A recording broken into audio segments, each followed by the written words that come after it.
Yo, What's going on, guys? This is Grim Reaper back with more additional plus more than added to, but not less than. We're here with the sum of greatness, the multiplicable of authority in one punch, the exponent of greatness. My boys, we here with 133. Oh. that's an amazing intro. No, boy, thank you, sir. You got a vocab calendar, didn't you? I like all those words. Thesaurus.com. You Make like me how, feel good. like how I put them together, like when after each other, how like they was working together in a sentence, and then like there was commas and periods in between, and they happened to flow in a manner which you could understand. You like that part? Even a little bit of parentheses. I love that. What's good with y'all boys, right? Yes, sir. Yeah, I'm in this thing. Bro. Woo. Man, Murata's hyping up the sex appeal. Like, this nigga. You said this nigga is a pervert. Yeah. Yeah. Peaks on page 1, right? Page 1, nigga, page everywhere. Oh, yeah. How'd you feel about the chapter? Oh, man. I thought it was amazing, bro. Like, it was already, reaching those levels. But then when I seen the titty grip, it's like, oh, my God, this is the one. This is the one for me. Chapter of the week. What's up, Matt?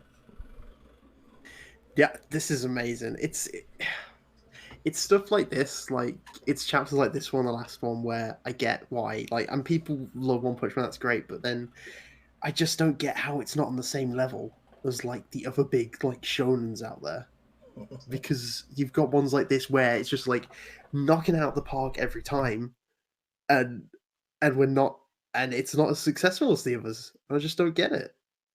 Because this was amazing. I mean, when Genos showed up, the last guy expected to join in the fight, and they're like, "Is that a blue dragon?" And Oh boy, Crazy. it's incredible. This was a great chapter. Kishipu. Please don't ever call me. Oh, it's over. He's It's definitely called you that. Yeah, it's Yeah. like it's been a It's a constant bit- thing. Even if that was his first time, the fact that you said don't do it, come on now. It's cemented now. I don't even think that's the first time I've asked to stop. But anyway, yes, just like with Matt, the Genos hype is there. The psychic battle that we are seeing unfold is just lovely and beautiful, and some ways a bit unexpected. I will get into that based on some of our theories and speculations from last chapter, and then things get weirder as it got on. The titty grab being one of them, and why she was grabbing it. And then that last page, that getting some kind of, weird eldritch horror kind of shit right there. But yeah, good chapter. Sundown. I liked it. From the tsunami, Genos popping up. We even got to see Saitama and Flash. I mean, this chapter gave me a bit of everything. I liked it. It was super solid.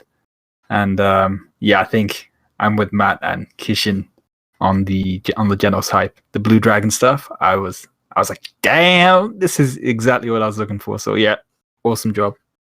That was 60s here.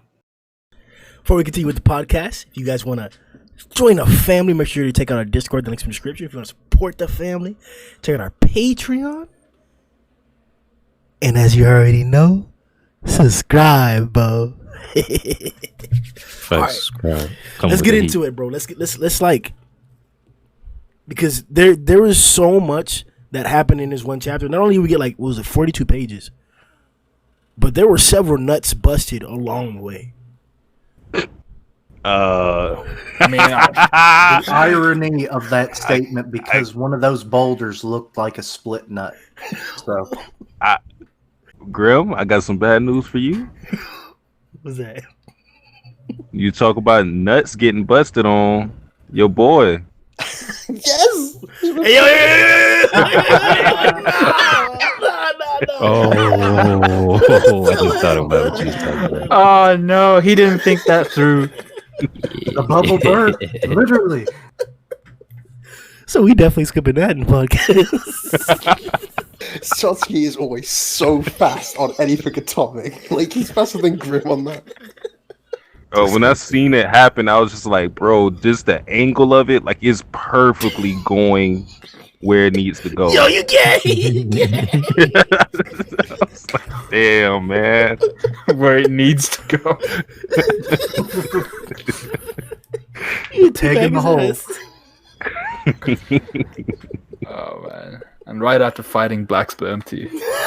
Yeah, that's what I'm saying. Oh, wow. Like, Atomic gonna get every ethnicity. Oh no. Yo, that was gay. Yeah, I mean, yeah, it is. I mean, he was literally fighting a dude who stylizes himself like sperm. It was already at a level of weirdness that I don't think we typically see in any manga. So, like, you know, you can just push the bar all you want at this point. It's not going to get worse.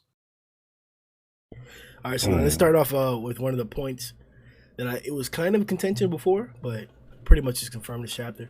So we were talking about whether Orochi could actually spam those earth cutting beams. I think this chapter pretty much answered that question. What do you guys think?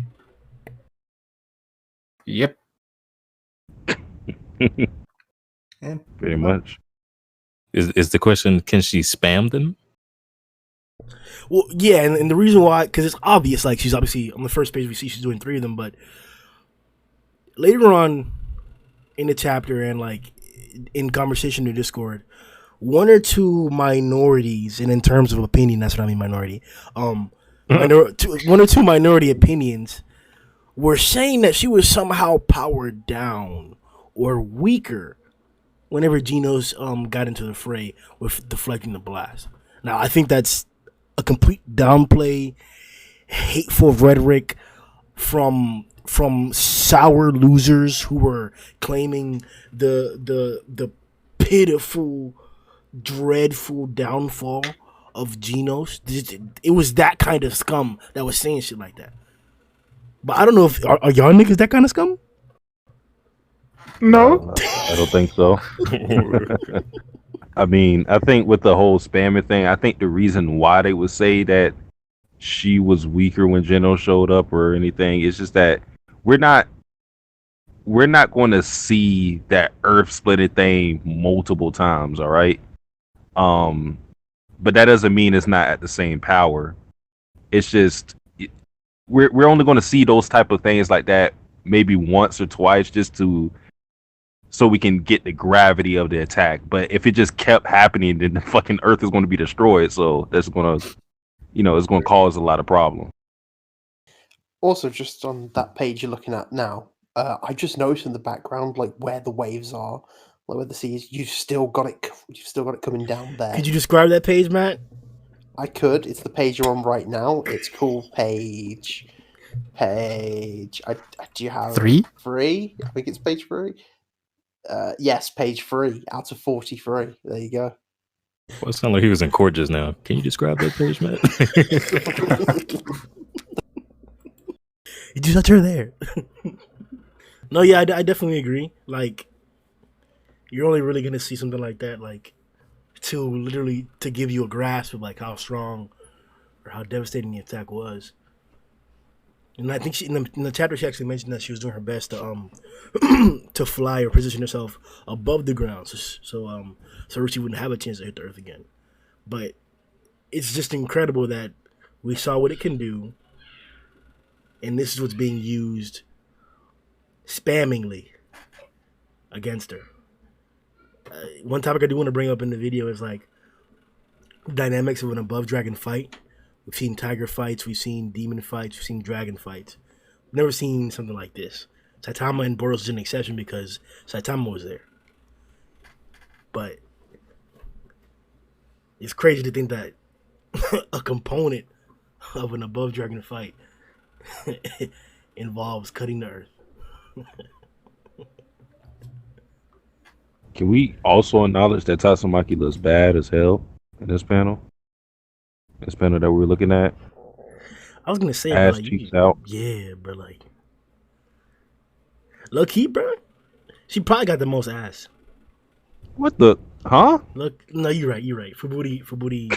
I No, was like, wait, where are we going? I'm tripping, bro. Like it's because I haven't seen her in such a long time, bro.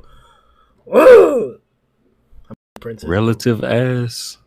Yeah, Fubuki probably got that, but in sheer volume, it's definitely Psykos. Whoa. What? I don't think we've seen Psycho's ass. Yeah, Yeah, I mean, Yeah. I'm just talking about just by virtue of size. She's Oh. a giant right now.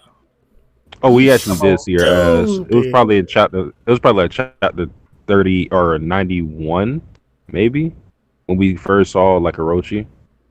When we first saw her in the humanoid form. That wasn't. I think that's the first time we've seen it. I think that was like 121 or 119. Really? I thought it was way earlier than that. No. Because 91 is when Garou first went into the base and shit to with the monsters or whatever. No, I definitely pump her full of nut. No remorse. There'd be several sessions, probably like 3-hour sessions at first, the first 3 days, and then like with my exhaustion, I would move towards 2-hour sessions only in the mornings or only at night. But she definitely like both in her belly, in her womb, and in her anus, and in any other place that's like there's a curve, that would be a lot of Grimm juice. Oh Wait, Please don't tell me you actually Bruh. call it that. Definitely being demonetized if it was. I actually thought you was talking about something serious because I let my mind wander a little bit. But then, like, I came back and I hear Grimm juice in her anus. Like, what are you talking about right now? and I think the fact that nobody was really freaked out is just like we desensitized at this point. How long have we been doing this for? It's just easier to just let him get it out of his system. No. Keep it in your Or- system while on the podcast, dude. We don't want to hear that. You know what I mean? Put it in Because her system. we can't stop him. We can't mute him or anything. I mean, we could. Yeah, but then we wouldn't be on the podcast anymore. Oh shit!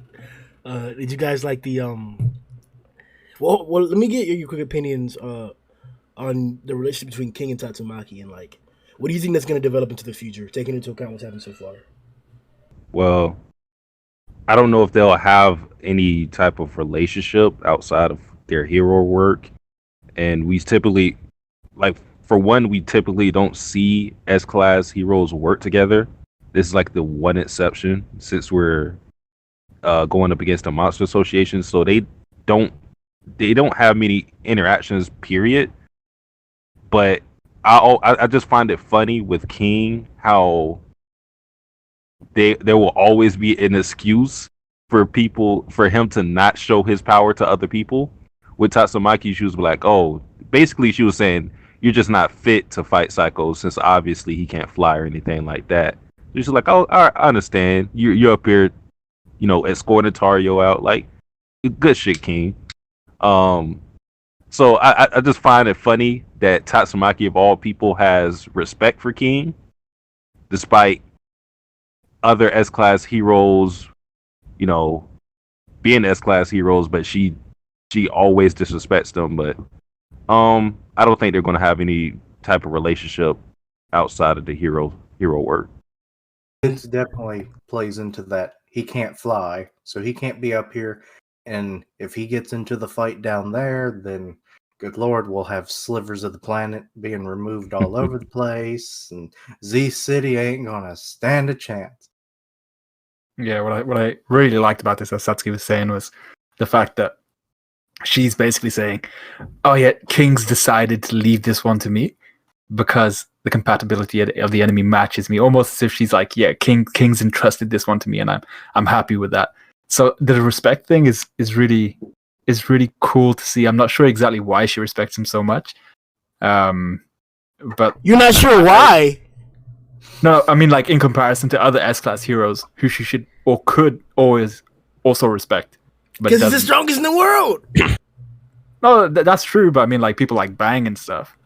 There's pretty much not much respect there in comparison to how much she respects King. And even though he's the strongest in the world, she still hasn't seen an example of him being the strongest. What did She heard about it, think though. of an Esper? I think she has seen an example because it's been all over the news and it's always attributed to him. True. Yeah. So like that's It's not even something that you would really realistically question. Like, oh, that's King. He's strong as shit. And I think the reason, like, I see what you're saying. You're saying that like there are other strong heroes around and she doesn't give them the same treatment. But I think that like because we're now seeing the difference between anything that Bang could do and what Tatsumaki can obviously do, that she believes that King is in her range. So there isn't really a comparison. Like, to be fair, I was giving a lot of people a lot of shit about the whole Genos hate, but like, I did underestimate Tatsumaki to a certain extent. Not necessarily because I wasn't like, not necessarily because I hated her, because like I didn't expect anything like this, and she was also extremely arrogant and didn't really get that many chances to fight. So it was like, how strong are you really? And show me. But I'll say I didn't expect anything like. Not only like, it's crazy that her lifting the base is not the biggest feat that we've gotten in the past 5 chapters of her. Like it's not that. That's crazy. And she's planning to lift it all the way up out of the ground in general. Apparently, I believe. So like, I'm proud as fuck of her, and you already know King has all the honor, and I kind of want the relationship to like flourish in terms of like, I don't want her to ever know the truth, but maybe like more situations like this, more acknowledgement, or like where she just defers to King to get something done, or like the biggest problem done while she's relaxing or some shit like that, and then Saitama comes and handles the business, and then it's basically what Satsuki was saying, like give more opportunities and closer opportunities for Tatsumaki to experience, quote unquote, the power of King, and I think that'll like, to me, that'll make the relationship better to read or whatever and shit like that. Wait, how do you think she would react if she found out the truth about King? I don't want to. Like, what would be the ramifications of that? Like, how would she view King after knowing? Because pretty much, like, the people who know don't really care. Like, Bane doesn't give a fuck. Ibuki doesn't give a fuck. Saitama obviously does. Bang knows? Oh, not Bane. My bad. It's just Fubuki and Saitama. Is it? Fubuki know? Nah, Fubuki don't know either. Yeah, just Saitama. I'm waiting for the day when they learn. No. Like, God damn, you've been playing us for fools, young one. It's like, Oh, I thought Fubuki did know a little bit. Doesn't Genos know as well? No, he thinks still, because like there's a scene when it's when Dr. Kuseno goes to meet him for the first time at the hot pot, and then like it's like everyone's worn out. King, you're the strongest one here. You've got to deal with this Oh one. yeah. Yep. Oh yeah. So yeah, just Saitama then. Like King just lets him in. I mean, like, Just Saitama and G4. no, G4 was ready, bro. He knew. He's like, I don't care. Come back. They all dying. Oh, I honestly don't want to entertain that because like that scares the fuck out of me. I don't know if you guys want to answer first. Like, how do you think she would react if she found out about the truth about King? Probably quite poorly. she might straight up kill him.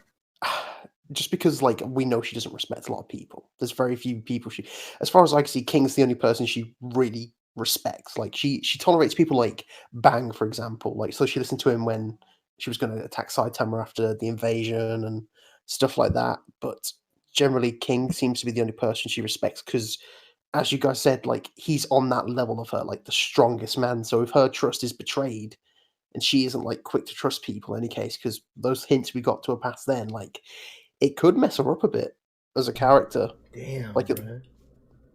That's deep. That's what I'm saying. King would be dead. He'd be No, I don't think she'd kill him. She's not a murderer. Yeah. No, Not a murderer. She just kills monsters for a living.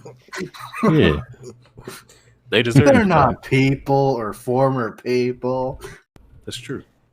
No, but that is like, damn, bro, that's deep. I didn't think about this. What do you think, Steve? I think she would be upset, or maybe she's a strange character, bro. I really don't know how to predict her reaction to that.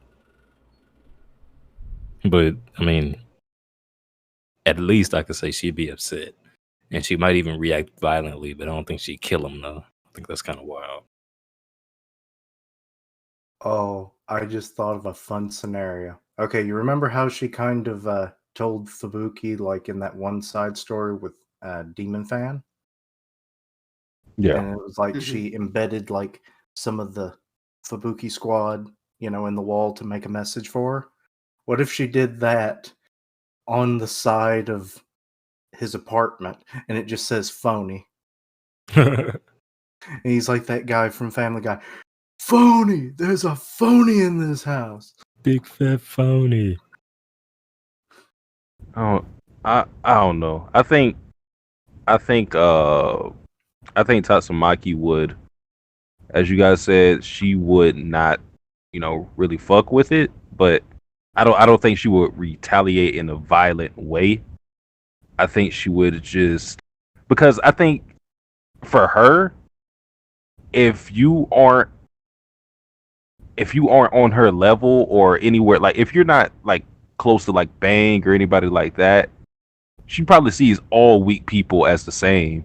Like to her, where she sits at, it doesn't matter if you're B class, C class, A class, they're all weak as hell to her. So I don't even think she would care too much that he's not as strong as advertised. She would probably maybe try to get him out of the S class just for his own safety, but I don't know if she would do anything past that. Yeah, I think if she found it out, her initial reaction would just be shock. She wouldn't probably do anything at that point. She'd probably be processing it for a few days. And I don't think she'd react violently. I think she'd just go up to him and be like, "You're not a hero. Get your ass back down to whichever class you belong to." You're not a hero. You're D class to me, you bastard. They got a D class? It is when King gets found out. It's like, but there's not even a D class. Exactly. Go back. You're a regular civilian with a D class driver's license. Shit, he A class based on portrayal. Just like him being in areas with scare monsters enough. Just use him as like a scarecrow or some shit. Yeah, but then wouldn't word spread eventually? I mean, it depends on how you play it. You got to keep the information tight. Like, if it leaks out, then yeah, he's fucked. He'll be like the president after their terms are over. They'll always have Secret Service. They're like, well, we don't want him to die. He's a civilian. He's a liar, but he's a civilian. And he's got maybe secrets about us. We want him safe for just, I guess just on another thing though, just because I was thinking about it is, well, obviously, like King, whilst he isn't strong, he does try and help people still. So, like, obviously, one of my favorite conversations is when Saitama opened up to King about his problems, and King was like, "Well, why don't you try dance lessons or doing something new with your life? Just try and get enjoyment in other ways." And maybe that could he could do something like that with Tatsumaki as well, where she tells him like his viewpoints because she respects him, and then he's like, "Well, maybe that's not the best way to look at it for life," because he's obviously got his experience with Saitama now too. And then maybe that would affect Tatsumaki in a way too. He starts counseling the S-class heroes because they've all got issues beyond normal humans. That'd be amazing. He just gets a couch, and just every week it's a different hero on the couch. He gets a couch. He gets a pipe. He gets a monocle. Isn't there like a thing too where like it's some psychological shit, like the like the sugar pill thing, the placebo effect that like if you think it's gonna work, it might just work. And what is King's power? Like ultimate persuasion. But like these niggas want to think this nigga's strong. But like they're probably gonna want to get better. they're gonna really believe that King knows what the fuck he's talking about, and them niggas finna get better, bro. Like King low key is the best at everything he does. Like high key, bro. Like he could probably fuck my bitch better than anybody could, bro. Like on some real nigga shit, bro. Like King get the shit done right. Man, like I love when Grimm gets so excited about King he can't even finish saying King before. King. The nigga raw, bro. Like it's King, bro. Like the only thing that I think would have been outside of the range of King's, like maybe not even that. He probably could have still done this. Like King probably could have still done what I'm about to say next. He probably could have still done it, but somebody else did it, and it was fucking great. Sorry for the F word. Last chapter we saw that Orochi was able to use her new Delta Beam, Tri-Beam thingamajogger to cut a portion of the Earth. The Earth came back down and created an incomprehensible, just like wave of water. Fuck that up. A hell current of death. Yeah, just like, but it wasn't some regular water. This was like, nigga, this water was mad, but like that shit came mad with water. Yeah, like, it's that water, right? But all right, so I fucked that up. So, like you know what happened, bro? Like the big tsunami came and she like basically lifted the coast, like. She is fucking raw. I feel like, cause when we had the whole topic of like, who do we think would win out of Tatsumaki and Orochi? I said Tatsumaki just because like I said I was always going to give her the benefit of the doubt, and even then, with me being like one of the biggest believers in Tatsumaki, I didn't think she was going to like stop all of that shit by herself. Like, bro, her powers is, we still don't know the full scope of it. I mean, last week when I was saying she's gonna struggle with all of these different things coming out of the tsunami, if there was one, dealing with Psykos' beams, her little dragon head things as well, trying to extract everybody. I thought she would really struggle, but the fact when she pulls out all of that landmass and the tsunami just gets swallowed, I was like, oh shit. I mean, this is almost another Phoenix Man situation where I severely underestimated. And I mean, like, Satsuki was on the other side of the argument, but like you said, I just was not expecting her to do this so easily. She just swallows up the tsunami. Only thing I don't like about it is I remember when you guys were, I forgot who said it, but somebody said that, you know, the tsunami could play a factor in like evil natural water being a huge threat. That was me. Yeah. It still could. It still could. I mean, with the fact that, like, you know, all that pressure and all the cracks and everything that are happening, it could easily break into where the water or where the base was. And if he goes down sensing, it's like, I sense some water, I'm going to go for that shit. It's like, and plus we don't even really know how long the base is going to stay above ground anymore. You know, it could easily be broken to bits by next chapter. So it has to play a role. I want it so badly to see him become kaiju evil natural water. It's just gone, my friend. It's gone. It's not gone until we know he is dead. We don't even know where the other. Have we had a panel of the other monsters yet? Nope. They're just buried underneath after everything moved. They might actually be moved up as well if they just might be in the association somewhere. I think this is a really good opportune moment to get the whole like classic anime hype feels or vibes. Where next chapter or so we'll get like the whole the carousel that we usually get. Like you see what one character's doing, another character like that for the heroes, and then the hype build up or the end of the chapter or the beginning of the next chapter will be the same thing for the monsters, and then we'll get an establishment of where everybody's gonna go, who's gonna line up with who. Maybe like the setting, like he did before, will help us or give us a clue as to who's probably gonna end up fighting who. I think that's how we'll address the monsters. But did anybody want to elaborate more upon the wave and the lifting of the coast? That's her biggest feat. That's probably one of the biggest feet. Now, because good lord, that's bigger than the base for sure. You think that's bigger than the base? Think about it. Look at all the boulders that are in that first panel where they all show up. But that's bigger than a mountain range. So it's like, I mean, the that's base goes deep as hell. well, I mean, we do get a The decent coast go long as hell too. Yeah, that's true. But I mean, she had to bring it up through rubble. And I mean, like, later on, we do get a decent size comparison to Correct. how big, on average, one of these is compared to Sairochi herself. And not even that, So- like there is also another panel along with that comparison to Sairochi, where it's compared to a literal mountain range. Like there's like 5 of the rocks, and they span an entire mountain range. And not only that, if you'll click the live sign, Steve on Discord, next to my name, I have the panel up here. I don't know if you have it up yourself, of like basically all the rocks like just suspended up in the air, where you can see the moat that's around the coastline and shit. Like oh yeah, I'm looking at it.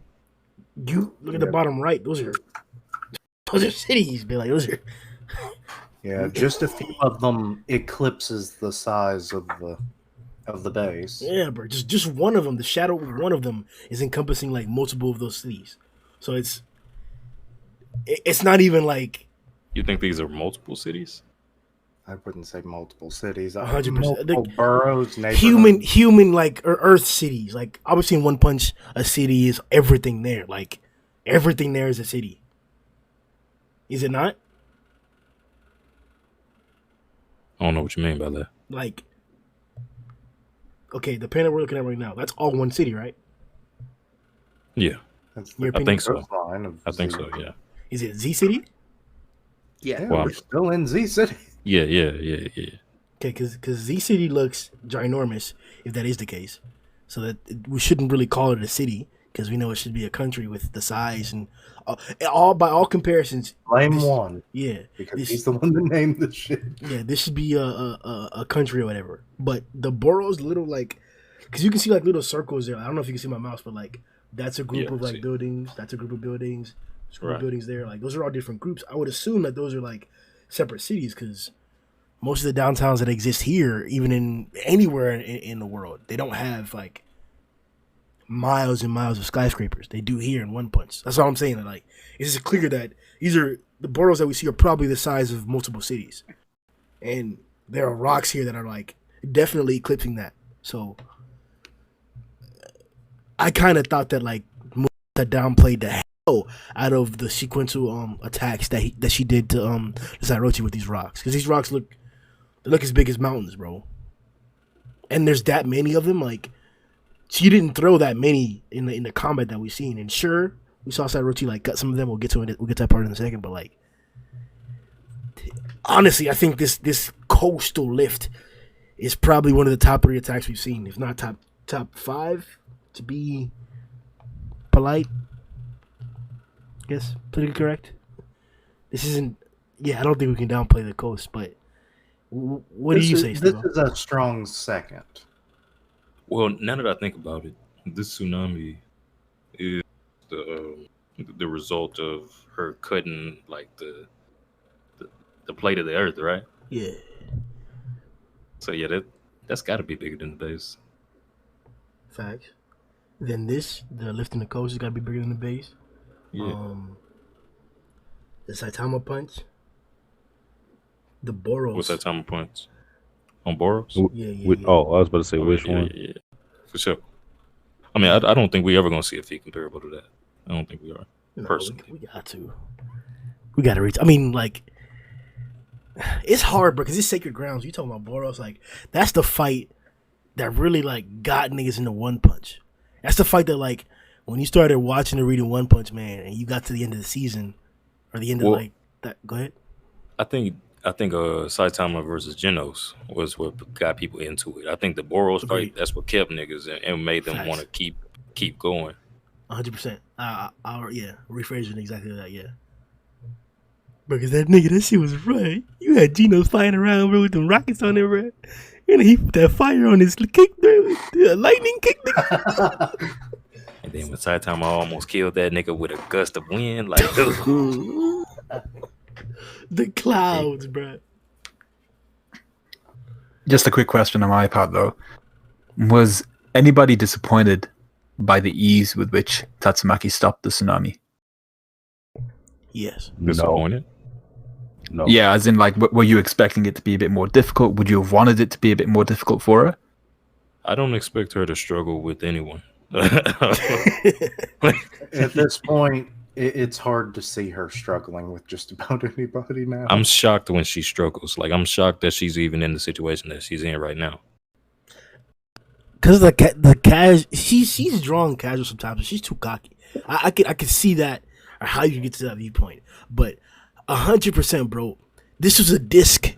It wasn't like a stick that landed in one way or a rock that splashed in one. Even then, it's an omnidirectional splash. Like, what about the tsunami on the other side? Like, it shouldn't it be going in a different direction? Like, all we saw was the waves that were coming at Tatsumaki in her position.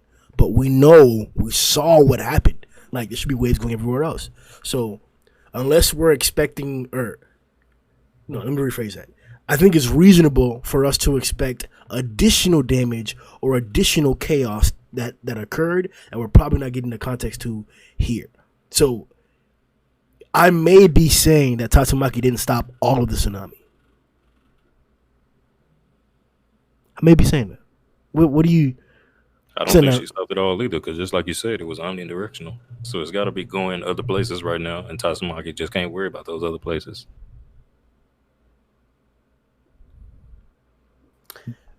I mean, to be fair, just like I'll put up a link in the map in the second of the world One Punch Man. But behind Z City, like the other direction, there apart from like you've got that island there in the back, of course, there's a lot of ocean apart from that.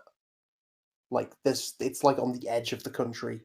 It's on the edge of the continent even. Apart from there's no real islands behind that, so it's not like a real problem for most of it because it would just eventually just kind of fade down. Think it would fade out? Hey, I'm not saying that like tsunamis can like go like across the earth or anything like that, but like, don't they start to like fade out when they hit land or something, or like, what shouldn't it continue to build up energy as long as it's? I don't know. That sounds crazy too. Like, do you know about tsunami physics, Matt? I've dabbled in tsunami physics. I've dabbled. Enlighten us, good sir. They fade out. There we go. Really? Another mystery solved. I think because when I think about when I used to be in the bathtub and I would create waves in the bathtub, like the waves would always accumulate and go until they hit the wall. No, that's a good way to look at it, actually. Yeah. He's like, yeah, you're right. It's going to just circle around and just keep, like combing through the lower part of the world until it circles back to this hole. I like how you basically called yourself a tsunami expert, and then I just gave the most childish explanations. Like, you're like, yeah, this sounds right. Like, Yeah, I mean, it's all about understanding. You know, that's how we progress. Bruh. So now you were the one that brought it up. How do you feel, how do you feel about the adequacy of the tsunami? Well, I thought it was pretty badass how she kind of just looks at it without even breaking a sweat, pulls out all that landmass, and she's like, "Yep, easy job." But I was hoping for a bit more of a, her turning around, being like, "Shit, This is something I gotta actually focus on and deal with. And while she was doing that, if Genos popped up behind her with his blue dragon, then I With would have that been like, thing on him. yeah, then I would have been like, oh shit, this is pretty dope. But the fact that I'm not necessarily disappointed, I just thought it would have been more difficult, and I wanted to see a little bit more of a struggle. But it goes to show how much of a beast she is, I think, in the fact that even this is something that she was just like, yeah, you're gonna need more than this. What the hell was Genos doing before this? Winning. Okay. What does that mean? I mean, technically, he'd be Orochi. Oh, Tell him. no, lie. Daddy and Orochi before this. He was dabbling in tsunami physics.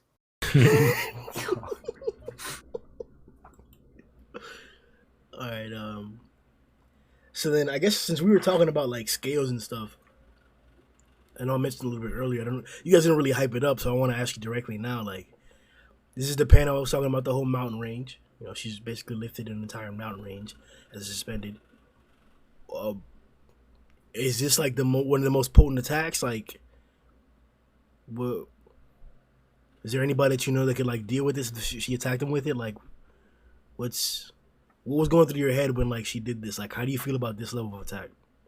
Anybody currently living in the One Punch Man verse? Yeah, I mean, you know. I mean, because the only people I could see dealing with is Saitama and Boros. Sundownrider. Oh wow! He Justice he Crash is one. Justice Crash. Just goes just straps some rockets to his bike and just flies up and is Justice Crash. Got the meteor with this? Yeah. Wouldn't you just add to the meteor with this? Do you mean like with this level of telekinetic power, or do you mean with those specific rocks? Because she stopped the meteor. I'm actually really glad I asked that question because the Genos got a quote about destroying the meteor, so I would get like a triangle or a cube comparison. I mean her throwing the rocks. So if the meteor's coming down, the meteor's coming down, and she's like looking upward at that bitch, and she just lifted the mountain range. She throws it. Like she threw it at the Orochi. Can she stop the meteor? Yes. I think so. Yeah. Damn. I don't think so. I don't think so. Really? Go ahead, Sando. I mean, I think she would add to the size of the meteor because the meteor comes in, it's going to be quite hot. So wouldn't the rock just kind of meld to it? Actually, maybe. It depends on the composite of the land masses she's throwing.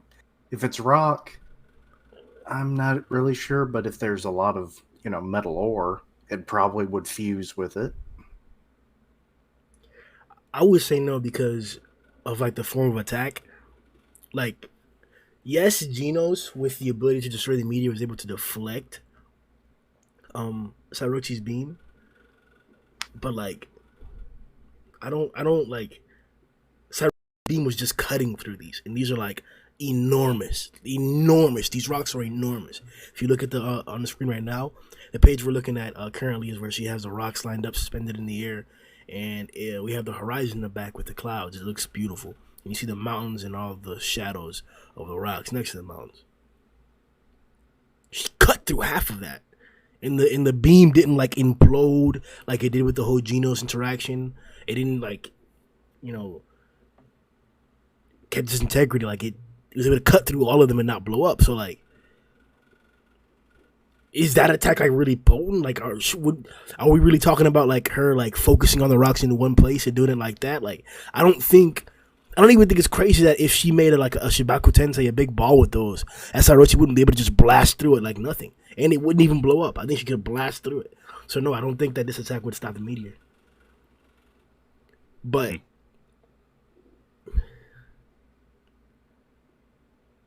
what do you guys say it would?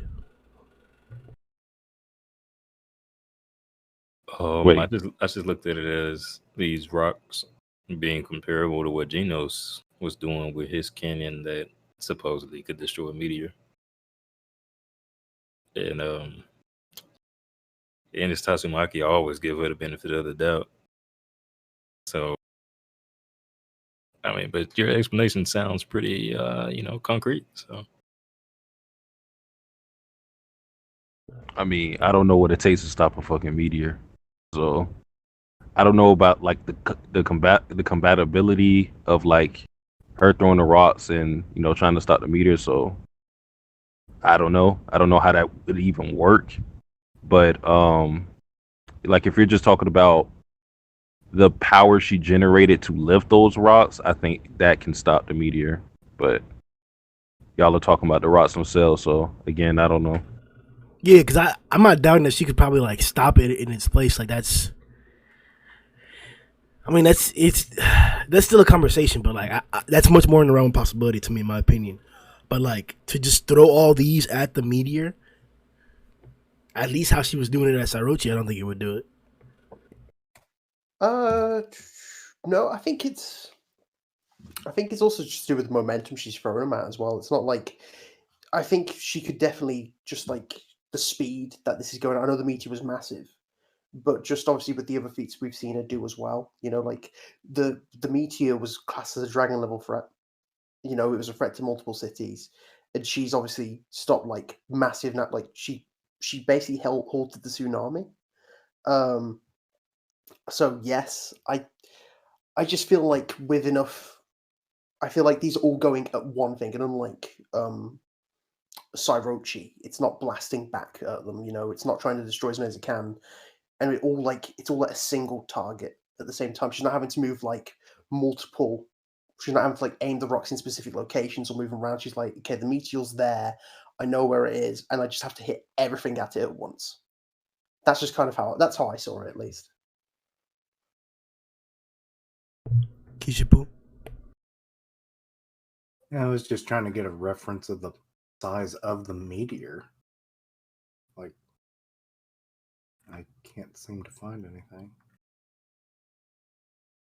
They have pictures of it when it was in space. Like, that gives me any reference at all. But, maybe. I mean, given all the force that she's lifting these rocks out of a stationary position, she could at least divert the thing. Slow it down, something, slingshot it around the planet and deflect it.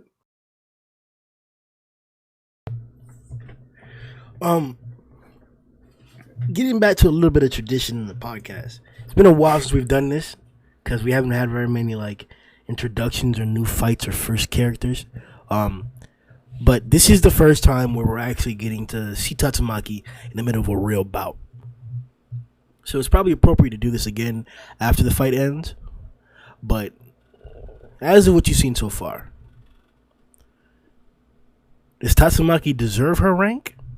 Or does she deserve a rank up? Does she deserve to be S-class rank number 2? Yeah, or does she deserve to be ranked number 1? Like first answer if she deserves to be ranked number 1 or number 2, and then the second question is, do you think that she should be number 1 and also? She deserves to be. Oh, go ahead, Steve-O. No, you go ahead. I was gonna say she deserves her rank purely because the fact that she does not complain about it, I feel that she knows how strong Blast is. Tatsumaki is not a person who would willingly just be a number 2 unless she knew it. So in my eyes, she already knows that Blast is stronger than her, and everybody else does as well. Otherwise, she would question why she's number 2. I think that's the best reasoning I've heard as to why Blast is number 1. Everything else can be doubted, but that's goddamn, bro. That's all right. I mean, she could be pretty privy to certain information we aren't knowing yet. I'm assuming that's the case. Steve? Well, I think she definitely deserving of being number 2, and I'm going to defer to what Satsuki just said as for why she's not number 1. Yeah, I think she probably deserves number 1. not because like I'm fine with, but I fully believe that Blast is stronger, and like I think that's a great point that Satsuki made, of course, as well. But it's with hero rankings as well. Obviously, there's popularity, but I think reliability's got to be a case as well. And like this is all going down. Orochi just cut a chunk off the planet, and obviously this happened like minutes in terms of like the fight. But these kind of things are happening. Blast is nowhere to be seen in this kind of situation. It's just his unreliability. That's the thing about Blast. Like he only shows up when he really needs to. But this doesn't. He's got a lot of faith in Tatsumaki, and he's like, nah, she's got this, or something else is happening with Blast that we don't know about. It's that more than anything. But then maybe she stays. Maybe they keep her purposely at number 2 because maybe if she was number 1, she'd just grow too arrogant with it. But I like I said, Satsuki it's a great point Satsuki made.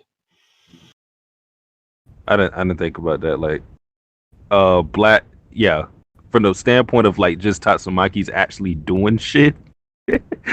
I seen a meme of like all this shit going down. Blast is just like chilling, like they got it. It does make you wonder, like, what is he doing? What is he doing? Like Matt said, maybe it's something we don't know. Maybe he's fighting other niggas like Boros in space somewhere. But that's like the only excuse I could think of as to why he's not doing shit. Cause like, bro, like the world is ending, nigga. All You the just time. Hit that ass. That would be the most incredible thing if he left Earth to go fight Boros in space. Meanwhile, Boros came back to Earth to fight him, and ended up with Saitama instead. Other planets need me. Earth is in good hands. This is stupid. He just makes that. Oh, I missed him. Sundown. Yeah, I agree with both Satsuki's and Matt's point in the sense of I feel she's obviously very, very deserving of her role at number 2. But with Matt's point, I think that's pretty much that summarizes everything. I was thinking in the sense of she deserves to be number 1 just because of her activity levels, how many people she's actually saving. I mean, we know very little about what Blast is actually doing, and if he could just be chilling, sipping a pina colada somewhere. We have no idea, or he could actually be out of space clapping other meteors or some shit. But the reality is we don't know. All we can see is that Tatsumaki's putting in the shift constantly, and now she's pretty much saving the planet and still ranked at number 2. So I think she deserves number 1 purely just because people can see that she's doing stuff and she's actually the one doing stuff. Oh, she obviously, she deserves her position at 2. I mean, given what we see her do every time she's allowed to do anything in the series. So, I mean, that position is well earned. The problem is we really know nothing about Blast other than the rumors. Like, he could very well just be almost that supervisor that says is like, oh, I work too, and they just sit on their ass all the time. That could literally be what he is at this point. And she's like, employee of the month, does everything, loves doing her job, and she's happy with it, even if she never gets promoted again.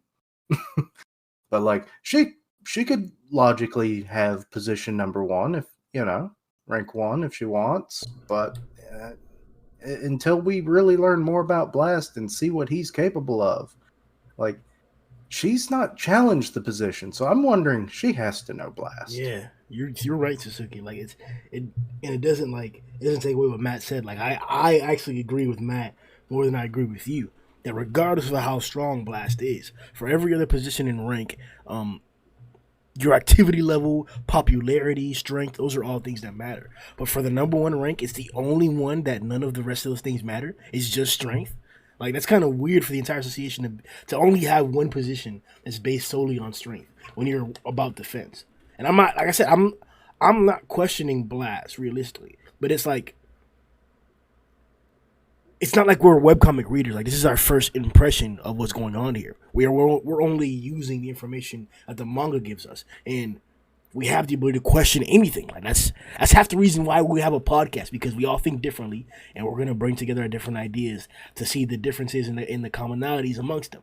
And like, I don't think it's crazy to say that like Tatsumaki not only is as strong as anybody we've seen, stronger by several folds than the strongest niggas we've seen or expected, but she actually works like she's a fucking like rookie or some shit like that. Like, we all remember Tatsumaki's day off. She fucking went crazy. She wanted to keep working, bro. Like, she's a true workhorse. Like, I'm 100% Satsuki. I have a whole new respect for Tatsumaki. This is what Sunshine was supposed to do. Like, not in terms of power level, but in terms of like display. He was supposed to show off like this, man. Like, no, bro. I'll say it here clearly, bro. The Garou versus Sunshine fight was unsatisfactory compared to the revelations of Tatsumaki. And I'm not just talking about the scale of defeats. I'm talking about that we actually get to see her fight all out, straight out, butt naked, with consequence and hatred. Hey, wait. You can't Darkshine get is much more more butt naked. Yeah. I was about to say, Darkshine is way more butt naked than Tatsumaki. He got his thing hanging out. Yeah, You're just wearing briefs, dude. Like, come on.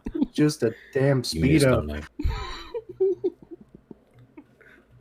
But I agree with what y'all saying though. Like with their power, like the gap between her and Bang is, from what we've seen, is astronomical, which is crazy to say because Bang is a monster in its own right. But she also is like Tatsumaki's in the category of her own. But I also think, like where you were saying, Grimm, with like just the combination of what it takes to be a hero. Because how the ranks go is not just based on strength, it's based on a multitude of different things. Availability, like, how much, how charitable you actually are, like typical hero shit. But I think thinking about what it takes to be a hero and how the ranks are established, I think Blast is that strong to the point where they unquestionably put him in number one because there is no question about his strength. Like, he's that overwhelmingly strong.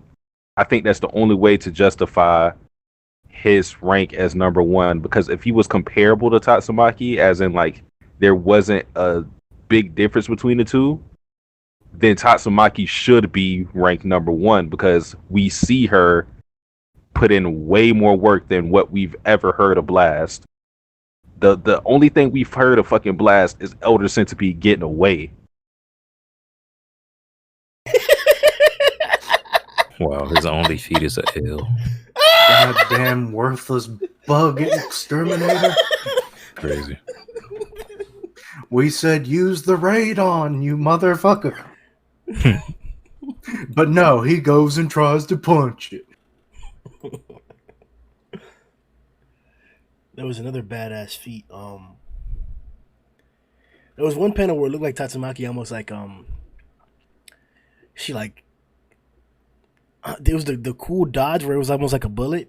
If you guys remember the Saitama one from the invasion when the ship started throwing shells and he like narrowly dodged it. We got something similar to that and it looked so badass. But then she blocked it. And this is where like it gets kind of crazy. Like, what do you guys think about this interaction here? This assault, like this is to me. When I read this, I was like, bet we're seeing true above dragon combat, like free, not cutting away, not held back, just plain and simple above dragon combat. What did you guys think? It was nice. It was nice just because Tatsumaki now has like an opponent where, I mean, I still don't think she's going all out, just based on what we learn later in the chapter. Oh, now he's looking. Now he's just. Nigga, we'll get into that, nigga. But she wasn't going all out. All right. She made that clear with what she was saying later in the chapter, but I mean, just with this fight, we didn't really get a chance to ever see Tatsumaki go as hard as she has up until this point, because we can see her bleeding because she's straining her powers and shit like that. So I was impressed with what I was seeing with this fight, because I'm just happy to see Tatsumaki able to use this much power, because normally we'll never be able to see this. Yeah, I mean, it's great seeing, like, it's the spectacle of it all, really. I mean, just, what page was it? Page 15? Just sums up perfectly what an above dragon fight is. Fairly sure it's page 15 or 14. Yeah, exactly. Oh, Where yeah. just, it's godlike. Like, it's not a god level yet, but, you know, tornadoes in the sky, energy's crackling everywhere. Like, this is the kind of thing to expect. Like that other panel you pointed out, Grim, I love that one of Tatsumaki with the bullet, like with the rock. But even then, like with these massive, like, you know, you said mountain scale rocks being thrown, she's still like Orochi, she's still blocking like it's nothing. It's amazing. Just this, it's all about spectacle at this point, and it's great. Well, I thought it was fantastic.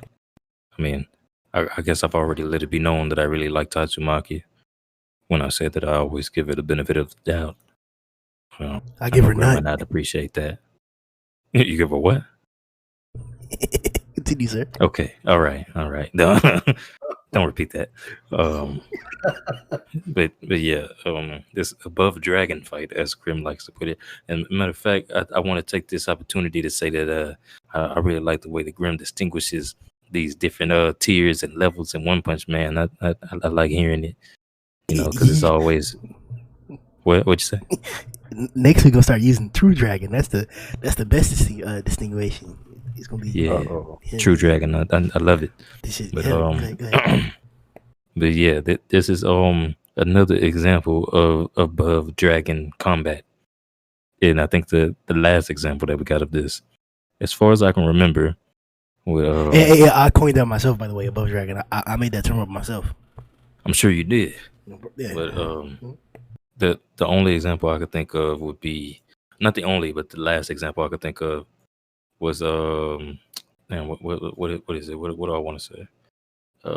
Saitama versus Orochi, and before that, it was Saitama versus Boros. But now we getting this here, and it's sexy as hell. You see, we got Tatsumaki versus Psykos, and they going crazy, showcasing their abilities and reaching levels of destruction that we never seen before. Yeah, it's sexy as hell. Yeah. And I really appreciate Murata for showcasing that. Me too. In the way that he did. That's why he the GOAT. Big GOAT. And only he could really give it that sort of justice too. Nobody else. Yeah. That's all I got to say. Damn, that was good. Well said. Well said.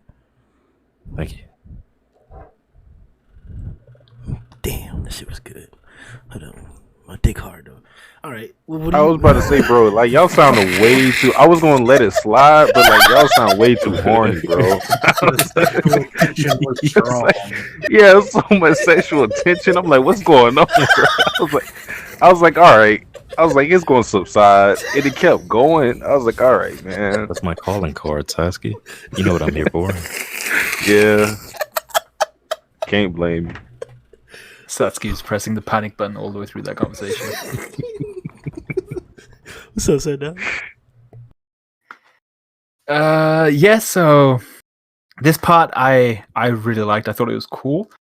The only confusion I had, maybe you guys can clear this up for me, was whether this was a physical feat on Psykos' part, or was it a mental kind of Esper feat?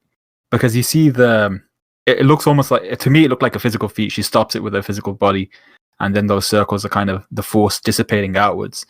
But they could also be depicting kind of her using some sort of barrier, which is what Tatsumaki was making mention of later, that she had this barrier constantly set up around her. So I wasn't sure. I thought I'd get your opinions on that. I think it's the psychic also, because of like what she says later about like the inside of the body's hollow. There's nothing really there. So I think just like the whole, I think that's her like using psych energy, and then like that's like it all bouncing off the barrier, which is causing it to crack and collapse like that. Yeah. She could be doing a physical enhancement, like Fubuki did for Bang and Bomb. And she's just doing it for the hollow shell so that it, because like that doesn't look like a barrier, especially given how the boulder, mountain, whatever you want to call it at this point, the way it splits. Because like that would be a weird shaped barrier. It's like flat, and then all of a sudden it kind of has more like a point to split it. Like it doesn't make as much sense to me. I kind of thought it was the blades, but like, not only do you see her like her outstretched arms, but like just the wave concussion, like it 100% looks like it's either like, yeah, it's either the barrier or that's the concussion, but I don't know, man, because the way it split, it made me think that the two black blades that the bottom part has, that they were involved, but I'm not sure. Yeah, I think either way, I really liked having kind of we were constantly at long range and then getting straight into this short close quarters combat. I really thought was awesome, and we got to see kind of a different side of Psykos with this. She still doesn't seem panicked afterwards. She says something like, "Is that all you've got?" Which I thought, oh, like that's nasty. Why you got to be like that? But yeah, I really enjoyed it. I thought it was really good. 100%, man, and then just bashing her with the rocks immediately after that shit. Like, there's some pretty good dynamics. Kishipu. Just looking at their faces on page 13, like the nonchalant kind of look that Tatsumaki has after the "Is that all you got?" line. And of course the lovely visage that is Sairochi there on the right side.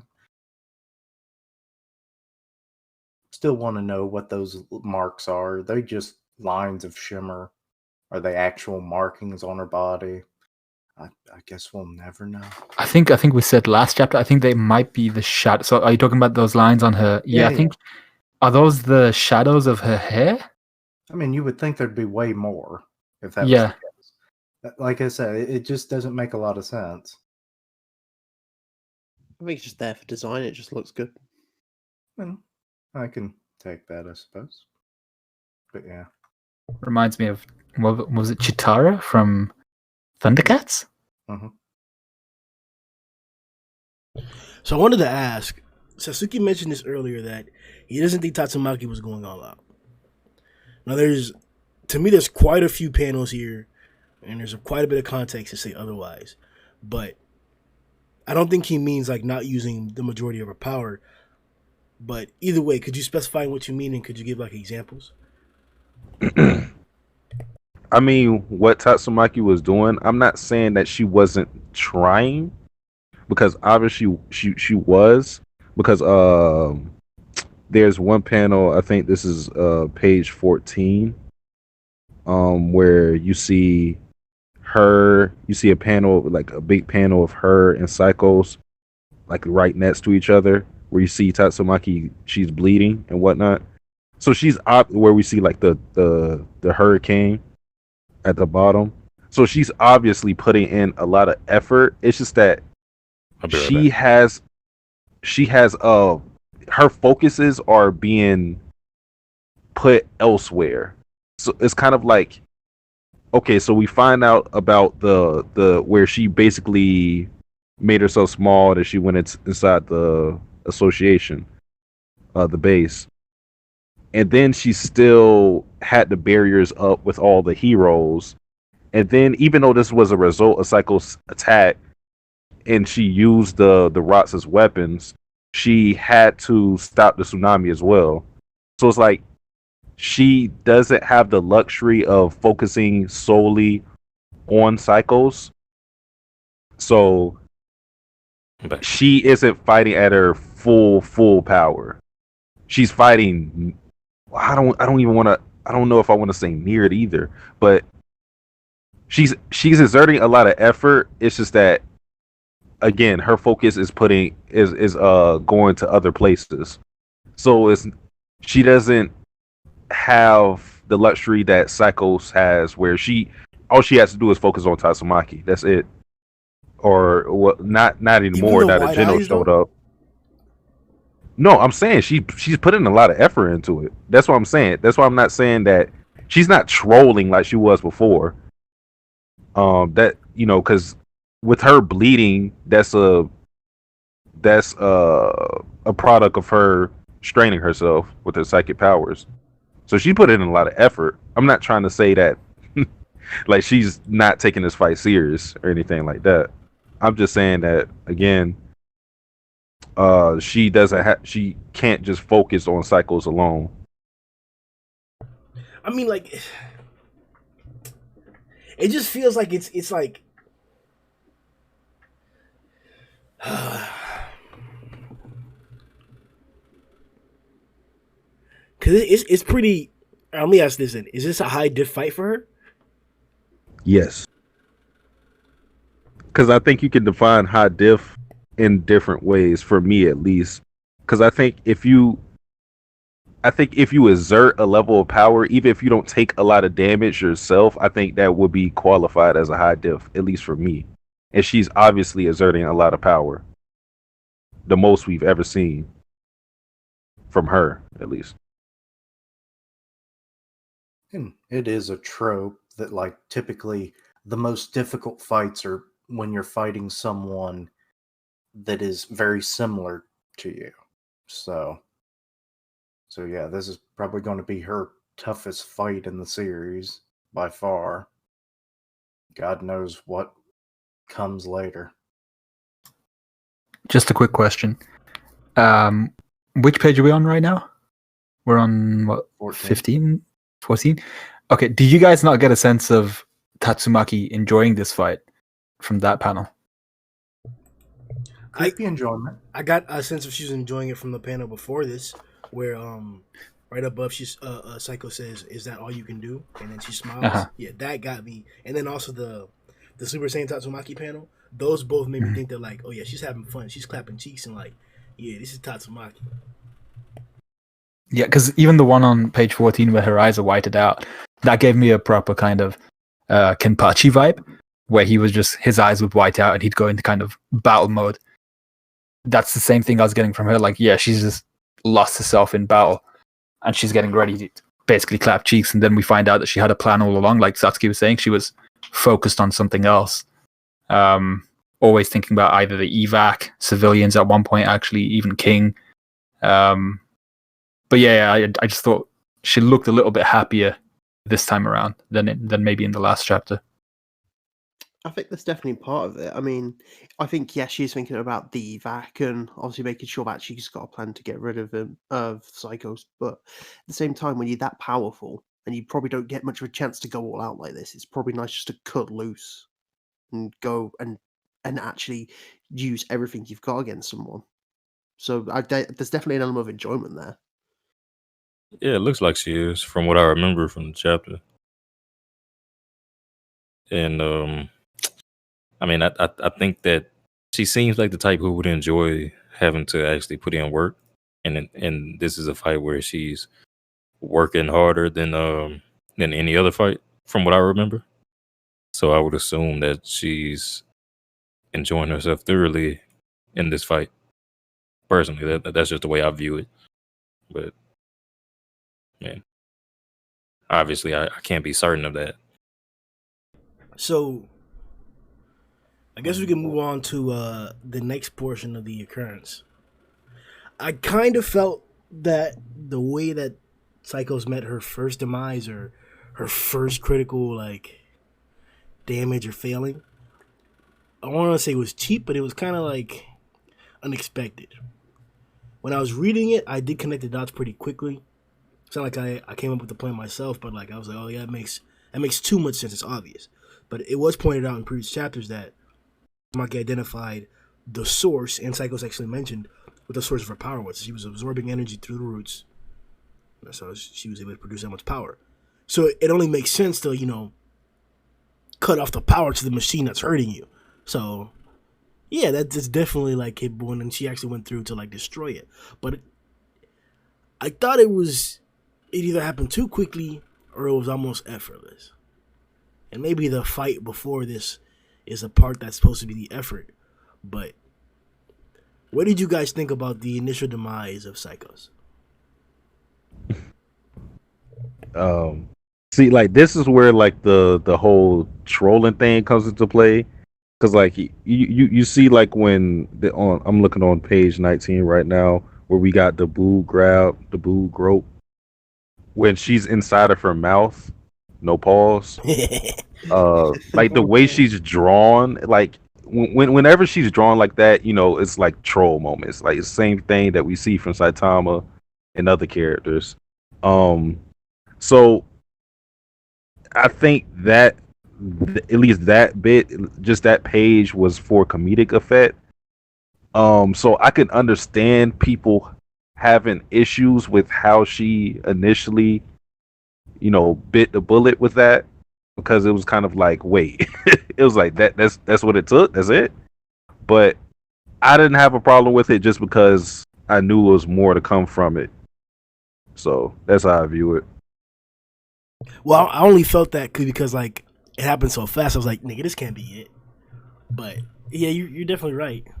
No, nothing to really add. I think Satsuki covered it. I don't have an issue with how this first bit ended. It was just Tatsumaki was just trying to find a way to finish the fight quickly. I almost thought that was going to be the end of the fight, because like that's her signature finisher. Is, she's called the Tornado of Terror for a reason, and she finally did it. So I kind of thought that would be the end of it. Yeah, same. I thought that was the end too. Honestly, I was expecting for Psykos to be done for at that point. Especially when you saw her real body get crushed, inside the Fabergé egg. So like, yeah, that was on page 22, by the way. What helped sell me was Orochi goo thingy coming out from the side or whatever, like in its like deformed state. I was like, yes, finally, like Orochi took over. Like she fucked up and took a critical hit, so now she can't like maintain control, and now he's gonna revert back. I just didn't know if like he was gonna be in a weaker state, if like he was gonna get the same treatment to where he gets his own supreme form with him in control. I'm still hopeful for those outcomes. But like I said, it hit me weird. I thought it was pretty okay. I liked it. I thought Tatsumaki, with the kind of the detailing of her plan we see a couple pages down the line, she really had to make a quick move. So, and actually, her little decoy thing, I thought that was pretty dope. But it brought up the question of Psykos was able to sense that little rocky body thing because it had Tatsumaki's energy around it. But can she only sense other psychics, or can she sense like I think Lightning Max and Snek? They were chilling down there. Could she sense them if she put her power towards that, or can she only sense other, like, for instance, other Espers, Fubuki, Tatsumaki? Remember, she was even sensing the communication devices, or it was helping her pinpoint. I forgot which one it was. Was she sensing it, or was it there where they were? I think she had eyes everywhere. Yeah. No, I'm saying Tatsumaki. How did Tatsumaki find? Tatsumaki. She was just following them. It was like a chain, and she's like, "Oh, I'll just follow this and see where it takes me." No, with the tracking devices, with the communicators, I think she was using that to pinpoint where they were.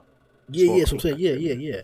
So but was her communicator telling her where they were, and that's how she pinpointed them, or like was she like sensing the devices? Because I think Child Emperor, no, it was inside of Brave Giant where Child Emperor saw the map of the dots that had the locations of people, and then he mentioned Mr. Flashy, come help me, or whatever.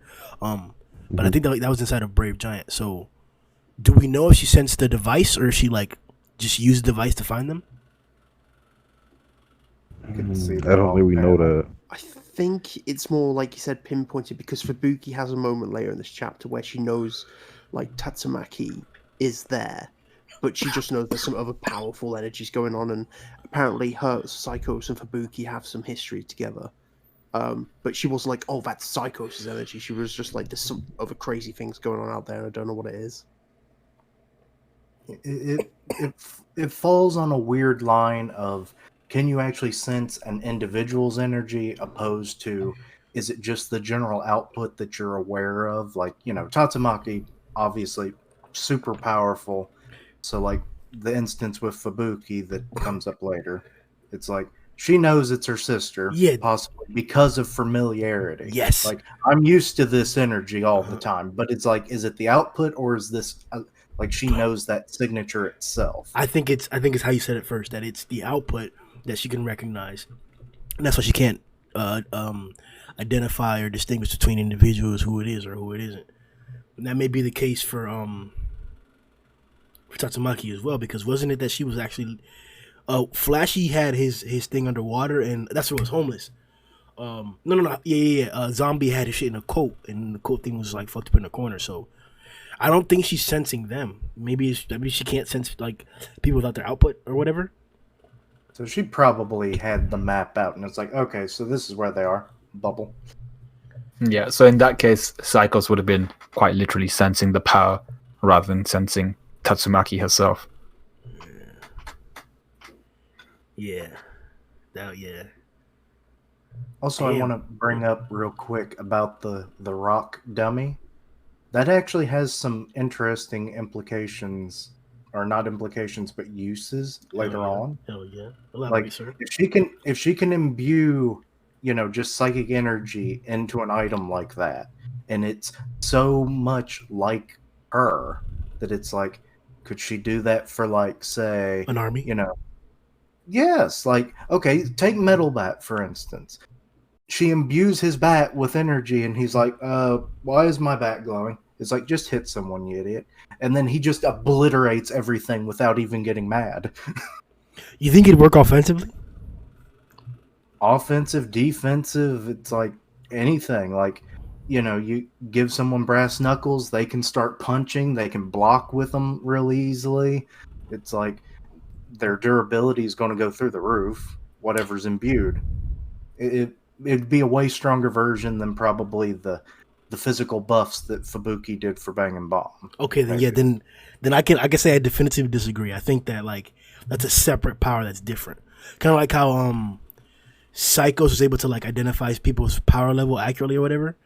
Tatsumaki can't do that. It's like we just proved now she can't even like if you're not using your power, or like if whatever the case may be, she can't really sense you because she couldn't sense homeless right next to his communicator. So like I think that the ability to like make somebody stronger with your psychic powers may be something that only Fubuki has shown, and at least personally, I only want to like have Fubuki using it. It's not that I don't think that she could do it, but like in general, you guys already know I like to only use like panels or things that we've seen, not like speculation. But it would, to me, it'd be cooler if like they each had their own like branch of capabilities or branch of speciality. Like we haven't seen laser eyes from Tatsumaki, and that's how you put it, that's strong as fuck. I think Tatsumaki would even mention like, "Oh, that's cool" or something like that.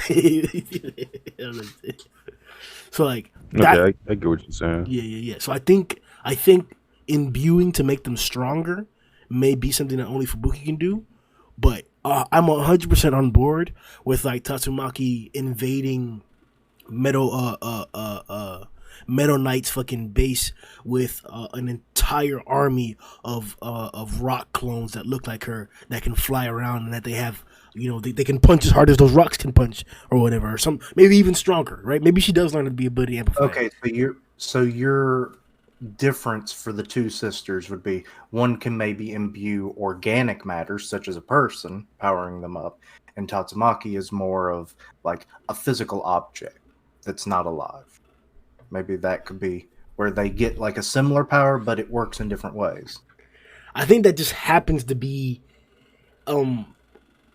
a difference that they both have, or that just happens to be a difference, a strong difference. Like I wasn't thinking about like organic to non-organic. It just happens to be a strong coincidence, and yeah, it works exactly like that. But I don't think it'd be crazy to see Tatsumaki or Fubuki like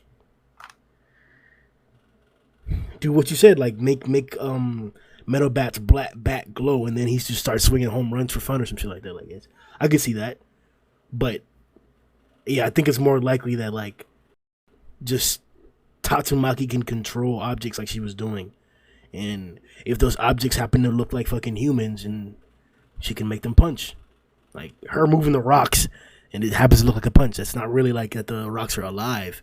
It's still like a rock clone, but we saw what it did. Telekinesis. It's moving objects, and depending on how experienced you are with it, you can do more complex movement.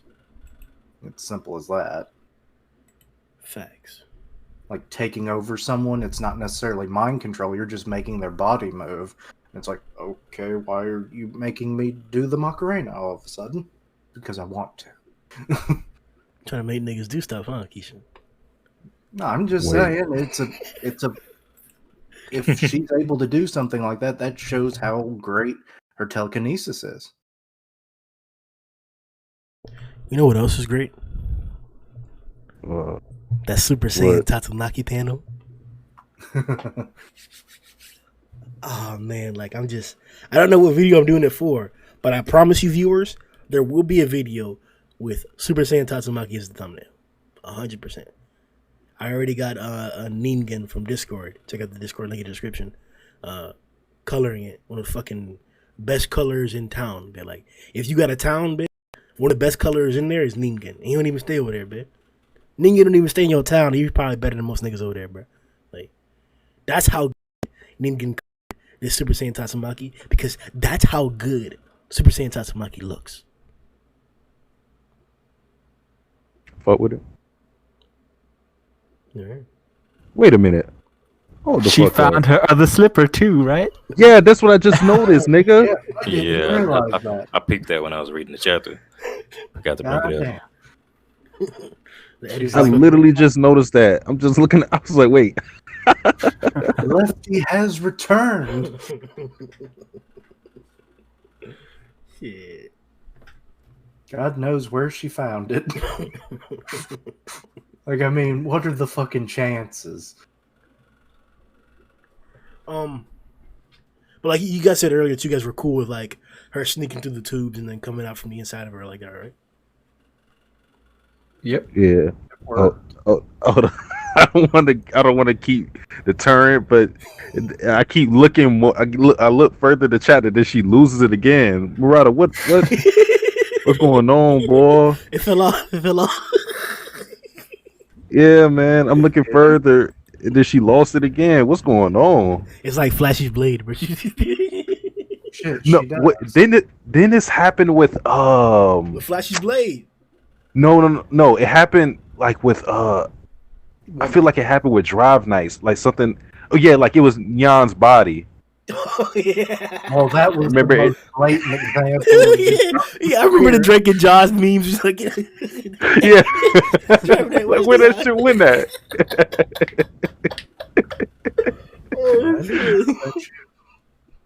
That shoe fucking magic. It's like, oh, I came back because things started cooling off, and then as soon as she's like, crucifixed up on those spears, it's like, fuck this shit, I'm out. Yeah, that was weird. I mean, like, it was whatever. Like, I mean, I don't want to get to it. Get there immediately. There's something to talk about first. So you mentioned it earlier about the positioning of the heroes, or like the her lifting the heroes, or whatever. Still, maybe even like the positioning, or like what are the monsters doing as well. So like, I think for a while, and actually in like 2 or 3 prediction videos, I kept saying that like I think the heroes are gonna fall back down on like the monsters and end up fighting again. So like, are we gonna see all these heroes partner up now? Oh, I'm gonna tell you, I don't know if they're gonna partner up. I think they would have to, just based on how they fared against the other monsters. I don't think, from what we've seen, any of these heroes can go one-on-one with these monsters. So I do think they would have to pair up, but what I'm scared of happening is that Garou gets to them first, and we don't get those fights with the heroes and the monsters again. Because I feel like if the monsters are still in the association doing or whatever, or I don't even know where they would be at now, but if Garou was in the same area as them and he ended up fighting them, then we might not get the heroes versus the monsters again. Dude, what's to stop Garou from attacking the monsters? Nothing. I'm waiting for him to start cannibalizing them. You know, Do you just think they're get all more going to be power. out? What's up? Do you think they're all going to be inside or outside? Like, do you like? I have no clue. Like, I have no clue. I don't think he will like fight all of them though, but I think there's a chance that he fights some of them. Like Gums can be like a jobber or some shit. He can just one shot that motherfucker.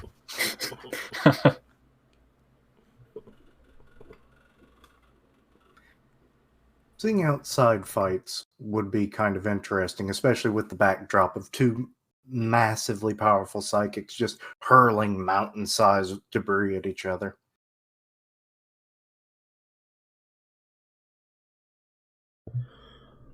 So And then comes the disrespecting moment of Atama. So we saw her in a compromising position before, when Psykos managed to flip the barrier on her, and then here she was getting the hell shocked out of her. We knew it was gonna be the consequence of like if she kept getting shocked and then the beam hit her. Some may think she could have tanked it. Maybe not.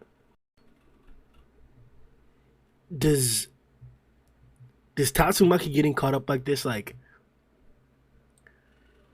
does it affect you or does it affect you negatively or positively? Like, what do you think about like this? Is this like expected, or like this shouldn't be happening, or like it's okay because it's a high? Like, what do you think about Tatsumaki like basically being hurt? Not just here. Remember, it happened with the shield flip as well. These are times where it wasn't obvious that she could get out of it. It's the same thing here. Like, it's not obvious she can get out of this. So, how does that affect your viewpoint? For me, in both instances, the context is very important. So I didn't take it as a negative thing. First, starting off with the when they were inside the association with the whole barrier thing. The reason why I didn't take that moment and like say it's a negative thing for Tatsumaki is because I knew she was nerfing herself because she could not fight at her full power because she was still worried about the other heroes. And in the same case with this, but in a different way, where she got basically snuck, I didn't take it as a negative because it wasn't like, now obviously she thought Psykos was done. So you can spin that a negative way, but the reason why I don't take it as a negative is because she was trying to help out the other heroes. It's not like she was like lollygagging and just was sitting there doing nothing, and she was like, "Oh, she's dead. I'm just gonna walk away." She was trying to help the heroes, so she was distracted doing something when she got attacked. So that's the reason why I don't take it as a negative. I want to clarify though for like so like the rest of you like understand what I'm saying. I'm not saying like just in and like she fucked up of a way. I mean like just like the fact that it happened, like because there are times where for example, it's an extreme example, but I have to use it. It's the clearest way to put it. Like whenever we saw Saitama like take a hit or whatever, like that was a big deal. It was even on the cover page or whatever. So that's what I'm saying. That like she doesn't get hit often. This is a high diff fight, and she's still not getting hit that often. She's gotten put in a position though where we can't clearly say that like she was just gonna be fine after it. Maybe she wouldn't have died. Maybe we could say that like because it was early in the fight or she had just started the fight or because it's a story. Sure, she wasn't gonna die, but I mean just in the narrative. Like if this was real life and this was happening, like was the fact that she got trapped and then was the fact that she got pierced like this and is getting shocked and was about to get blasted the fuck. Does that like do anything negative or like impede how much more hype you could give her? Or, like how do you does it affect it negatively at all? Suki already clarified, but just so you guys can get exactly where I'm coming from. And if you want to reiterate, Satsuki, you want to go? Okay. I'll just say real quickly. If you say negative at all, I can see why you would take it as a negative. Again, for the points I said already, I don't like overall. I don't think it's a negative thing, but I could definitely see why. Because at the end of the day, she still underestimated Psykos to get hit like that because she thought the fight was done. So either way you slice it, she still got, she still almost got fucked up, regardless if you think she was going to survive it or not. So you can definitely take negatives away from. There's negatives to be found in that. For me, I don't think I necessarily thought there were negatives here in the sense of, should she have been caught by that? Because the way I took it was this was a positive for the caliber of her opponent, so Psykos here. I've been waiting for a while for Psykos to actually use those spears. She's been holding them for a long ass time, and she's been doing jack and shit with them. So I was happy that she actually used them for once. And like Satsuki was saying, you could say that Tatsumaki, yeah, she got a little bit cocky, but I think it's more the caliber of the opponent she's facing. She didn't expect anybody to ever recover from an attack like that, something that would probably be her signature attack. And she didn't expect someone, even if she was expecting some sort of minor recovery, she wasn't expecting something like this where someone's already straight into battle mode again, able to unleash an attack like that, and then able to unleash the beam that she was about to fire off, or she did fire off and it was deflected. So you could spin it in a way where it's like, yeah, maybe Tatsumaki shouldn't have been so cocky. Maybe she should have paid more attention to her opponent, even when down. But I think it speaks volumes as to the capability and the capacity of Psykos. Yeah, I think Sundown and Satsuki both covered it pretty well. I'd like to say I'm definitely more on the side of I don't really see it as a negative. If anything, it would be just a positive for Psykos. Yeah, I mean, generally, she was trying to help people get out. Like, she wasn't, like, I guess you could say it might be part arrogance of being like, oh, I've done the job, it's done. But she wasn't, like Satsuki said, she wasn't just, like, flying around, doing whatever. No, but yeah, I think both of them have, both the points Sundown Satsuki made were great. So basically, does that affect my opinion of Tatsumaki at all? How does that affect your opinion of Tatsumaki? Doesn't affect my opinion at all. I mean, other than just making me realize that she's human after all. I mean, I've always looked at her as like a godly figure almost. Isn't that a huge change though? I don't think it's a huge change, but it's something that I welcome. Like I don't think that it's like a negative change, because I feel like that's might have been something more what you were looking for, but I like it though. No, I definitely agree with that. Like, that's actually added a lot more to what I was thinking than like oh damn, Amber Alert, bro. They out here taking more kids. They out here taking more kids. Wait, what? What are you talking about? You can't just say that in the middle of a podcast and not expect it.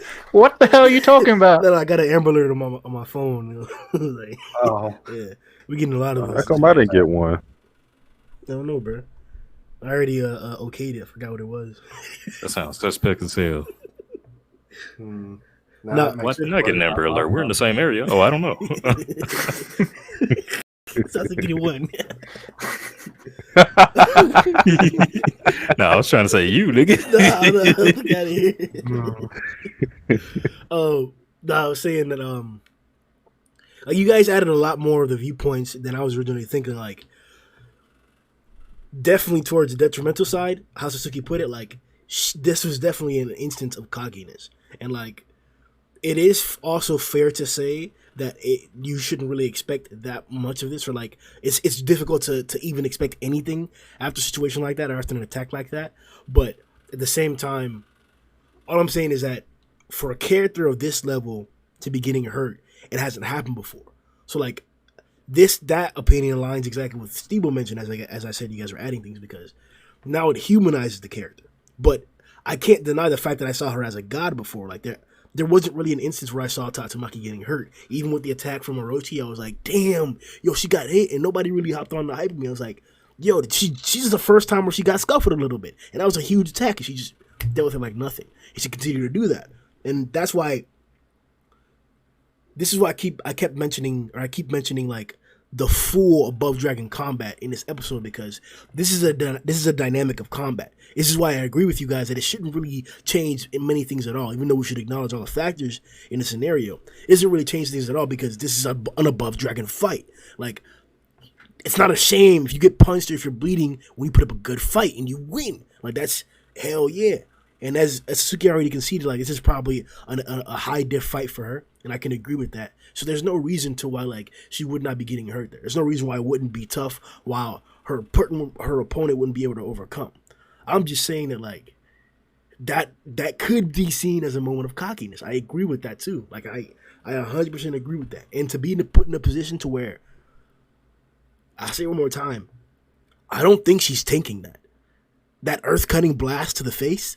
Like, she's strong as hell, but those circles, if you look at page 24, she has circles whenever one of the blades was pierced into her hand, and that seems like it may have been something that impeded her use of psychic powers, or else you would think that she would just like put up a force field when the shot came, or like maybe shock her back or something where she would have control. But no, she's completely incapacitated, pierced through, like shocked to like damn, bro. Like she's definitely not wet, bit. Like you know she's not wet right now, bro. Like that's all I'm saying, bro. Like there is a doubt as to whether she'll live or she would have lived if she took this. And I like the fact you said that's all I'm saying. Like you explained yourself. Like, like what? But yeah, like if she would have taken that, then and what if she died? Like, are we gonna say that like, oh, it's okay, she put up a good? No, she died. She lost the fight. So like at a certain point, a mistake, even if it's not like fatal, if it could have been fatal, that's a big mistake. So I just wanted to like, I was thinking about that, like, if we were already scaling blast and we're looking at like these levels of individuals and we're getting more clear bases or we're drawing clearer lines as to what a dragon fight is and above dragon fight is, we can be more clear now. And we can clearly, or at least more definitively, know what a high dragon is. People at a certain point were confusing EC and Rover for above dragons. Like, oh, bro, EC's defense, it has to be above dragon, bro. Nobody compares to it. I don't know now. It could still be there. There hasn't really been a strong challenge to it, but I don't know now. I can for sure say that Rover's blasts are an above dragon, even though they're powerful. I can for sure say that. But I guess we can clarify that in an above dragon fight, you could die with any hit. Is that fair to say? Yeah, depending on the opponent, like who's getting hit, and with what. And if you're as defenseless as Tatsumaki was in that instance where she got stabbed up, then like yeah, like that's fair. Like I don't think it's a reach to say that. Like I personally think that she would have survived it, but there's not much to support that other than my belief in Tatsumaki. So I think it's fair to say that, you know, she would have got fucked up with that. That clever midget? Yeah. All right. So the moment you've been waiting for. The moment we've been waiting for together. We all read. boy. We all Kick in the read. face. One, Yes. you're gay. Niggas is gay. It's What? funny as hell, though.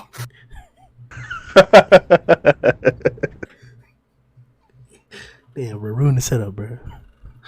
That was the whole point. So, Damn, so we really skipping over. All right. all right, go ahead. No, go ahead. I ain't saying shit. All right, it's a small phantom, man. It ain't going to. Hey, man. All I'm saying is that was some good landing by Puri Puri. He was probably smiling. Ooh, I You know, today. I just thought of it's probably like Fortnite, like where we landing, boys. He saw Thomas' mouth. He said, "There we go." He said, "There we go." Oh man, I'll be tilting his towers. that's nasty, man. Man, Puri Puri knew what he was doing, man. I'm not giving him no excuse, boy. You could Let's have be nah. Just look at Atomic Samurai's face in that third panel, where he's just like, "Bruh, this world is coming to an end." I just fought a bunch of seamen, and now I'm getting a dick to the face. God damn, this day sucks. They did him dirty, and Puri could have nah, because then he would have got ass to the face. I mean, I don't know. you'd prefer one over the other, right? You'd definitely prefer one over the other. I mean, if it's just the ass cheek, then yeah. But if like I don't know, Puri might fuck around and spread it. Oh, What do you? I can see it. Niggas is gay, bro. that's I was just speculating. Open the pod bay doors, how? Dude, you could tell Satsuki had a nightmare about this chapter, dude. I just thought of that shit. Like I don't know. With Puri, like if it was a regular person, yeah, I'll just take the ass cheeks to the face, man. It won't be too bad. You know, I'll take the L. But with Puri, I don't know. It could be a lot worse. But hey, this brings up a good potential team up if Black Sperm does show up again. Puri and Atomic? Yeah. Because I don't know how much Puri is going to change the fight, though. he might scare Black Sperm to death. It's like, oh hell no. He homophobic? That's Maybe. homophobic? I don't think that's how dragons work, bro. I mean, well, nah, I can't see anything like that happening since it already happened with Nyan. All right. Now, Now the clever man. All right. Fuck, Yeah. man. Back to the A's. Somebody subscribe. Y'all niggas heard that? They hear that? What? Nah. Dang. That is too. No, it sounded like a blue dragon. Rip. You're right, boy. We've been waiting for, bro. The reason we read One Punch, bro. I fucked that up, bro. The reason we read One Punch Man, it's not for fucking Kate Baldy. It's for Demon Cyborg. Did you cut out for everyone else? It's for Demon Cyborg. Can you hear me now? Yes. Yeah. Go ahead. Very gaspy. For the mother Demon Cyborg! The mother Demon Cyborg, bitch! stop it. Came through with the, oh my gosh, bro. And it's not even like it was like some casual shit, bro. From the first panel, bro, the downward, bro, he even shaded in the top of the base, bro, with the speed lines and shit. The beam just beaming, bro. The beam was beaming, bro. The beam was beaming through, bro. It just smacked the oogala boogala out of Orochi's beam, bro. Whatever that means. It's what beams do. If there's one quote I want from this podcast, it was the beam was beaming. It smacked the oogla boogla. It was giving that nice smile. Bro, like, Somebody- Not her beam out the way. Somebody needs to clip that audio and just make a YouTube channel. Call it Oogala Boogala. He was doing that thing, man. And every other day just release another second of it. Maybe after about 24 videos, you'll get it done. Hey, Grim, you got the podcast clip channel. This is got Enemies of Gondor. No, but seriously, like this wasn't just long awaited because we've seen the power up. We saw what the boost was. It came quick after the EC fight.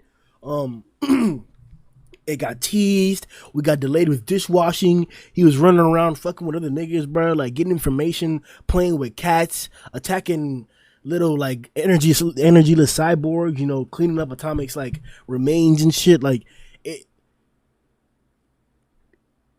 it's been a long wait.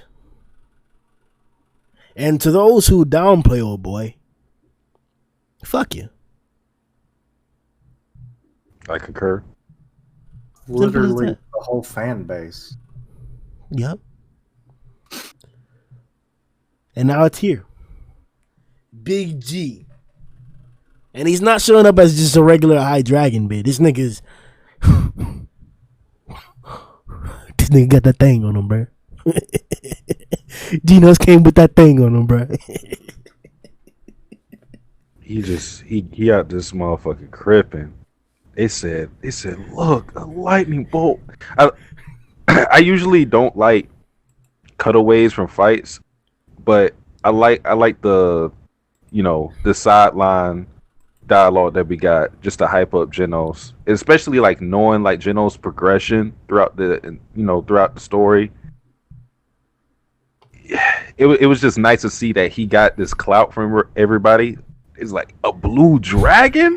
That's that boy Genos. Oh shit! Actually, that's even more potent because it's coming from Lightning Max, and this is probably a move he would love to be able to do. Hell yeah! Don't do that shit, bro. My nigga finna get that power up, bro. He's gonna be Genos' disciple. Do that. Oh, that'd be raw if Genos had his own disciples. Get I don't know you what he could teach him though. Like, what he He's like, gonna teach them niggas? Teach me whatever electric moves you do, since All right, but let's go around. Drop your impressions, bro. Your live reactions. What's up, Matt? It's amazing. I don't know what to. It's great. Like, you look at Genos, beginning of when Garou showed up, he can kind of handle demons. Now he's up there with dragons. And, like, he's a dragon now, too, apparently. Like, just that panel is always going to be the best. I can't tell you the page. You'll know which one it is, though. The spread of just, like, Genos with the dragon, like, looking like the dragon. With Tatsumaki and Genos. With Tatsumaki and Psykos, even. And one of the best things they did was they talked about the colors for it as well, like saying, like, you know, how Tatsumaki's green, Psykos is red, and Genos is blue. And like the color, I haven't seen much color, like many of the colorists out there, but they are just having like a field day with just making this look as amazing as possible. And it really gives you like respect for Genos too, because like you keep, I guess, like you think of characters like Movement Rider who are heroes who just keep getting back up and doing what they can, even when they're outclassed. But Genos is just another one of these guys, like time and time again, even when there's like, if there's anything he can do to help, he's gonna help. And he even fights back against Tatsumaki's one and says like she goes on about how like, oh wait, I'm doing this because King told me to, and he's like, shut up, you're just doing it because King wants Saitama to show up. He's like, and he wants to buy time for Saitama as well. I just like Genos because he keeps trying to push himself, and even when he knows there's very little he can do, he'll do what little he can to help. My nigga, man.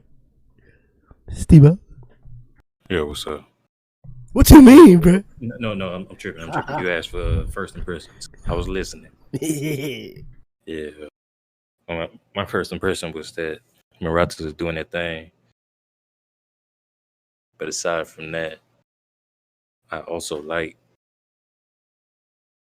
basically I already said it, the overall showcase of raw power in this chapter was very enthralling.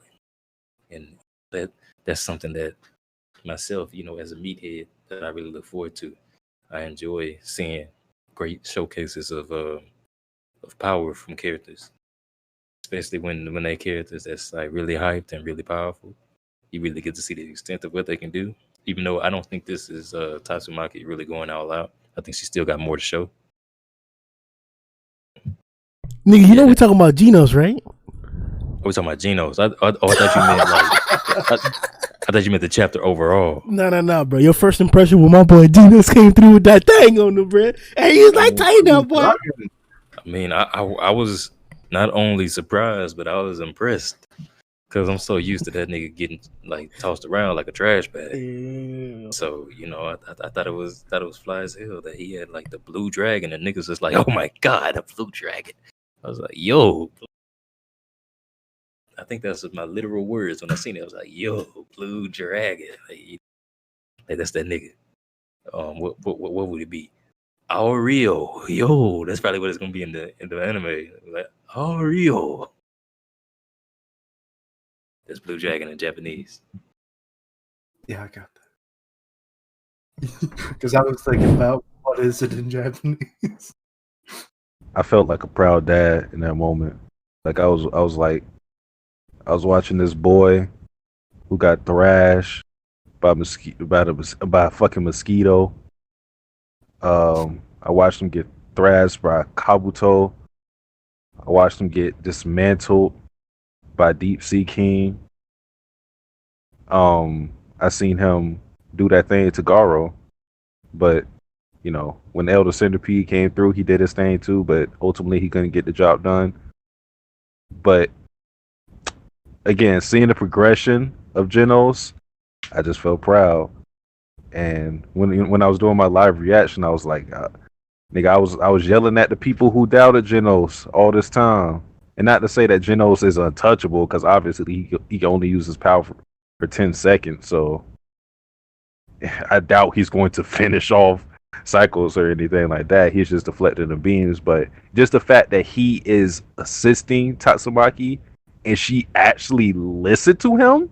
Like, think about who this is. This is Tatsumaki. She has a mind of her own. She's going to do whatever the fuck she wants to do. At first, she was opposed to it, but she was like, she went to work and, did what Genos said. So the fact that he is even on the level to assist and back up Tatsumaki like this, I just felt proud. That's my nigga. Crip walking on these niggas. Fly as hell. That was like one of the most satisfying parts. That like, she ain't even really argue that hard. It was just like, bet, let's ride. Like, I'm gonna need this. All right, bet. I'm gonna use your ass, Demon Cyborg. Like, we gonna do that thing together. And be like, all right, let's run. Like, I was like, bro, I was like, oh my god, for real, we're gonna team up. Oh my god, like, that boy, bro. Like, that's not like y'all gotta understand, bro. Like, no. Y'all don't have to understand. I know y'all get it, bro. He is us. Genos is the main character. Like, he plays that role, that trope in the essence. But he still follows Saitama with that, Saitama's a real one character, whatever. I'm just saying, like, he plays that like so strong. And to see him get to this point, like you mentioned it earlier, like just the struggle, just like the journey of like him usually getting clapped or those like beastly L's or whatever you want to call them, like now he out here fucking with Orochi, man. Like, sit down, Genos, man. And I know like the reason why I want to hype it up so much is because I know there's gonna be like unjustified haters. They're gonna be out there like, oh, it's only for 10 seconds, or like, oh, he can only deal with the beams. He can't really beat Orochi, or some excuse to downplay Genos or consider him a low dragon. Like I've literally heard that. I heard that shit on Discord. A nigga calling Genos a high dragon. I just don't understand. I don't get when it'll be enough. Like, you can fuck EC up from the inside. Do that thing to him with a super incineration cannon, and niggas will laugh. Niggas will call him a demon. How does a demon do that? How does a demon do that? You can't do that as a demon. No demons do that. A demon cannot do what he did to EC. Now he's doing this, and now he's barely a dragon. Suck my dick. You're a hater. Fuck that. No, that doesn't make sense. You don't do these feats that are comparable, competing with above dragons, casually. He can spam them too. And you're barely a dragon? That's stupid. Sorry to rant. Sundown? First and foremost, quick applause for the rant. But I really, really liked the build up to this. So you see the lightning, you get to see Lightning Max in the back going, "Oh, what is this climbing the mountain?"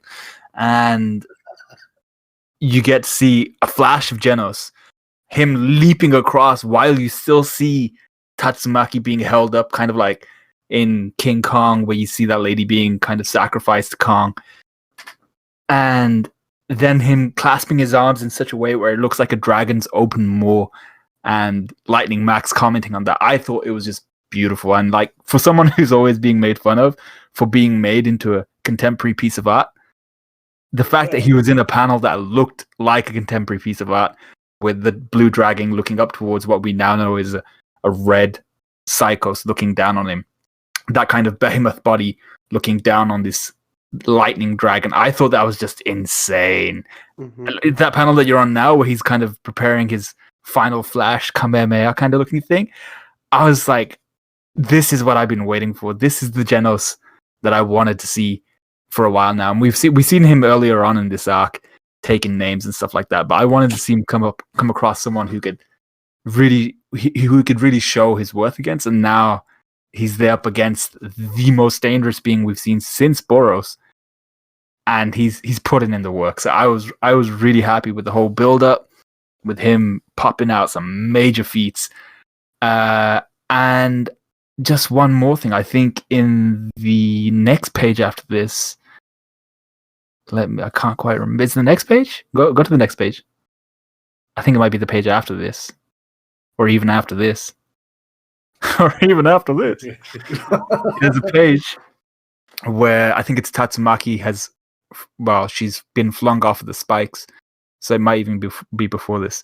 She falls off of the black spears that Psykos is holding her up on, and you can see from that perspective this snake. Yeah, that's one. You can see that snaking kind of trench going across the earth, and that's actually Tatsumaki's little coastline that she dug up. So I think that shows the extent to which Tatsumaki stopped the tsunami, which is huge. Crazy. So yeah. Okay. Much like most of the fandom, you hate on Genos because, well, he gets the most L's. But it's still great to see a hero when he finally gets a shining moment, even if it's for literally 10 seconds. From the climbing the tower, not really having a clue who or what the hell this was at the moment, because most, I don't think, were really expecting this coming from Genos, much less just about any other character. I mean, who had this kind of power and would be able to go directly into this level of a fight? But then him charging up his blue dragon and everything, so it's like it's just, he's finally reaching the top of that mountain, even if for a moment, though I did call BS on the whole 10-second thing, like for him to have climbed the tower and everything, it's like, but where did the 10 seconds start? I don't know, but I hope it's when he gets to actually charge the thing up, because otherwise he's almost out of time.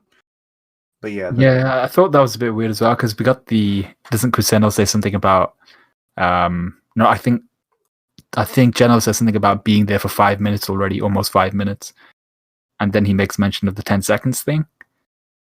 Might be a mistranslation. Well, I was thinking it might just be he can only be at max output for 10 seconds, and he's only actually been at max output for about half that time, because the rest of it was him just running upright. He wasn't actually shooting a beam. Yeah. So or maybe just initiating that one attack. And if that's the case, that's perfectly fine. Or maybe he had been expending his energy for 5 minutes trying to even put himself in this position, and he only had 10 seconds left once he actually got here. I'd say probably the whole time that he's been in this general vicinity has been 5 minutes. Yeah, I think it's just being saying his expression. Like, I've been here for 5 minutes. I'm already having to go all out. You know, like he wasn't expecting it to go to use his full power this quickly into arriving to the scenario. Oh, so you think it was hyperbole? Yeah. Oh, But yeah, I just love that panel on page 33 of the blue dragon rising versus the graboid beam. Because literally, when you see that maul with that beam in the middle, it looks like a graboid from the Tremors movies. you know what it remind me of? It remind me of Zeno Zoldyck from Hunter x Hunter when he used the dragon head technique against Krollo. That too. Do you think the moment would have been ruined if instead of Lightning Max, it was Snek who spotted it? He's like, "Is that a blue snake?" Yo, Yeah, that was the definition of this attack completely changes depending on who saw it first. I want a narration from Grimm. I want him to narrate over those few pages and say what he would have said if he had seen a lightning blue dragon looking thing roll up like that. Would you have said blue dragon? I mean, there's no color to it. I would have been like, nigga, what the fuck? You'd be like, damn, bro. Yeah, damn. Like, this nigga flying, bro. Look at that oogly boogly he's shooting.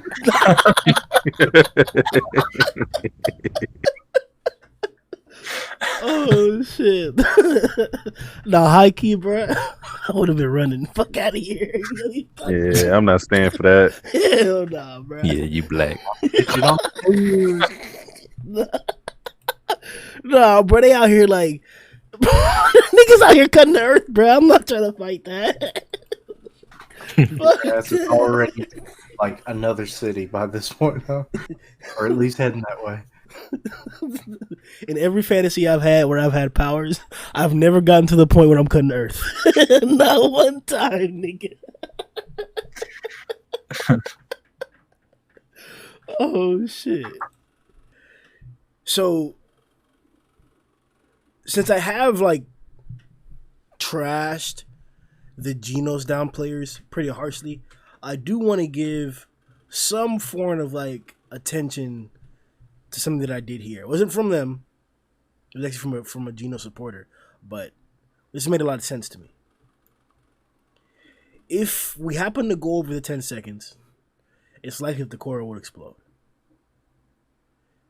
Whatever the case may be, doesn't really matter to me. What matters to me is what happens if he does finish within 10 seconds. Should there be detrimental after effects to Genos using this 10 second mode? Or if he used it within 10 seconds, should it be within operational conditions? Wait, okay. Do you mean that after this 10 seconds is up, would he still be able to fight at all? Is that what you're saying? Or is that what you're asking? You remember what happened with the Emperor Nova, right? Tied Emperor, yeah. The suit was kaput right after that. The same thing, should the suit or should his body, should he be kaput basically after the 10 seconds, regardless of what happens, regardless if he does it within the time limit or if he exceeds, or an engine is still made to go at higher revolutions or whatever. It's not going to just blow up because you're getting close to the limit, even though it's stressing it. So should he be okay even after pushing it to the limit? Because the suit's made for it. It's just not made for more than that. Yeah. Okay. I don't think it should. He should be out of commission after the 10 seconds. I don't think it's something that has to happen. I can see it happening, just because, for when it's Genos, this is a thing that happens with them typically. But if the 10 seconds were up and he was still able to fight, of course, to the lesser power output, I would be fine with it. But I doubt he would be able to put up much of a fight if, after the 10 seconds is up. I see it being a I don't know how many of you watched like Zoid, the New Century, which was my first introduction to Zoids. But like when the Liger Zero got the Panzer unit, every time he used it, and it was like a massive like arsenal of missiles and blasts and everything. But every time it ever got used, it overheated the whole system, and it would have to basically eject the armor off. I could see that happening with Genos, like that he just super overheats, and then he can't like necessarily fight, but he wouldn't be dead. Maybe a little immobilized, or possibly his body starts melting from the heat. Exceptional mechanical reference, bro. Kind of like ejecting a used battery cartridge or something like that. Like what was it? There was something. I saw some movie to where like somebody took out a disc that was burnt out of like I think it was like a cyborg or something. What movie was that? It was like a rectangular disc they pulled out and it was burnt up, and I guess you put in another one. I'm not sure, but it was kind of like a fuel cell. Maybe it was Terminator. Maybe it wasn't Terminator. Well, I thought you was thinking Like of a Iron Man or floppy some disk. shit. Yeah, it is Iron Man. It is Iron Man. Yeah. What was it? It was a part of the suit. Yeah, it's his arc reactor. No, not the. No, it was the arc reactor. It was the palladium core. I know this shit. I just watched these No, movies. because the core was when he was like lying down on the bed and like Pepper Potts was pulling the thing out. No, it was like it was like a literal like a disc of something, and it wasn't a disc. It was like a thick metal chip. It was the palladium core. He has to replace. Ah, yes, that's you're right. You're facts, man. I'm thinking about the old one. This the new high tech one. But you in Mach 3. I'm in Mach 2. The old one. That was what was poisoning him in the second movie. Yeah, facts. You're right. And then that's when he gets the triangular one, which I always thought was kind of weird. Yeah. I think that's plausible.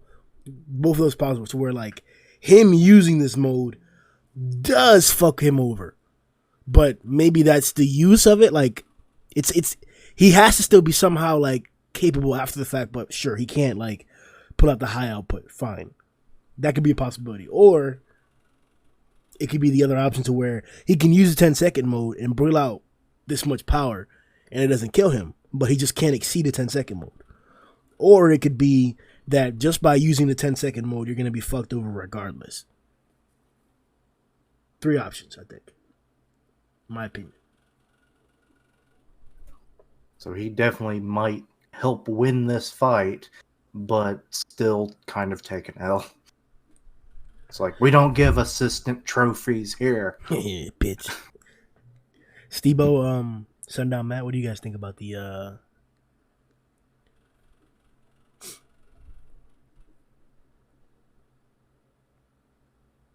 About the what? Do you ever pay attention to this one? I have a problem. And we all do. Go ahead, Matt. I mean, I think what it will probably be is because I don't imagine Kuseno would purposely design something that after he goes all out for 10 seconds, he can't do anything, just from like that kind of standpoint.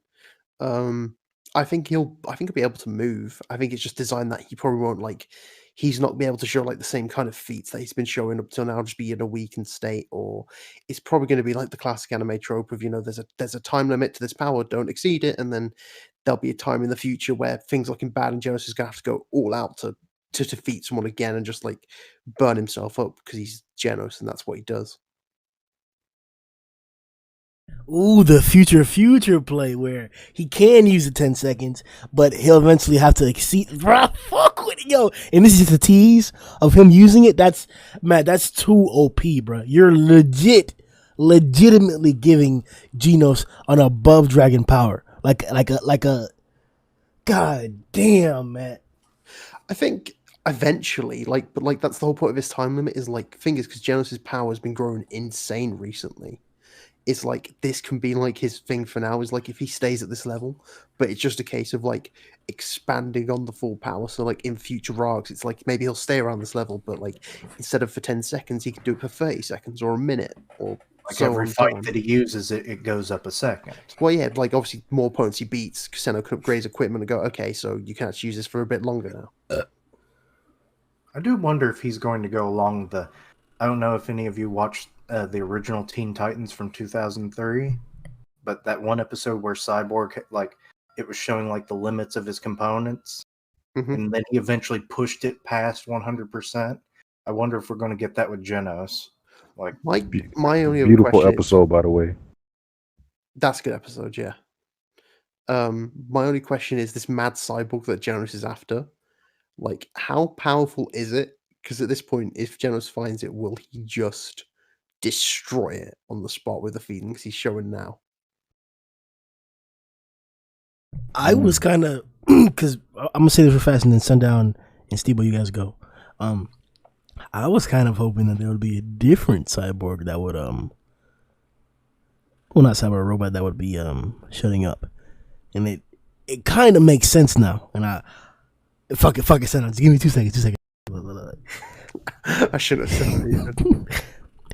When Drive Night was out there bodying niggas by cheating and taking notes, I was like, all right, bro, that's powerful. You want to do the thing, bro. Niggas called him a high dragon. I ain't agree, but he strong as fuck. But when old boy Genos came through, who ran out of energy? Who ran out of energy? Who gave up all their information, bro? Shit. Drive Night. Yeah, exactly. Fighting for like what 2 days straight. So you could say that, but you could also say that Drive Night wants to fight Blast.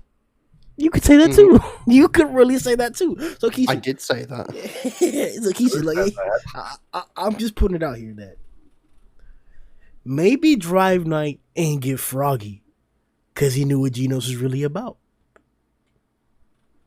Are we really gonna claim now that Drive Night was gonna deal with this?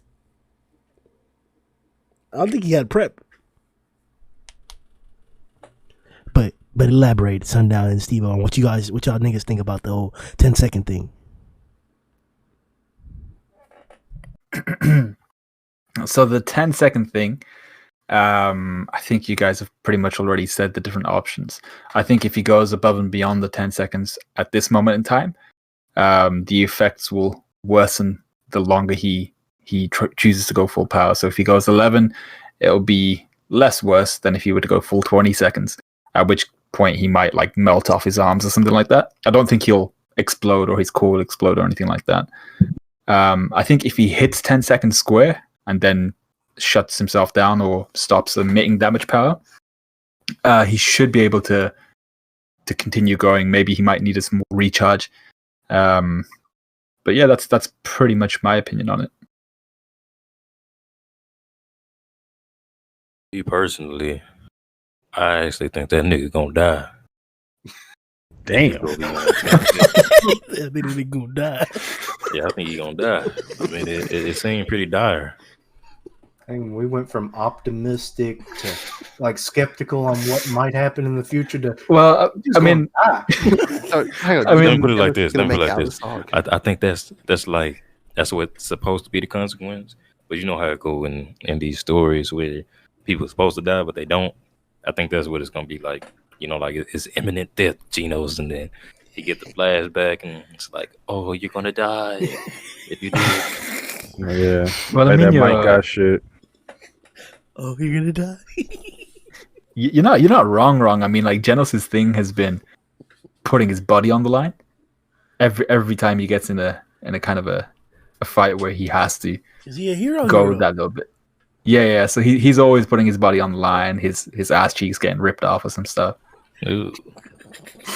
why'd you phrase it like that? You're getting He gaped. get his cheeks melted one time. Oh my god. Yeah. Steve-O? That was me. What you Oh, mean? He gonna die. All right.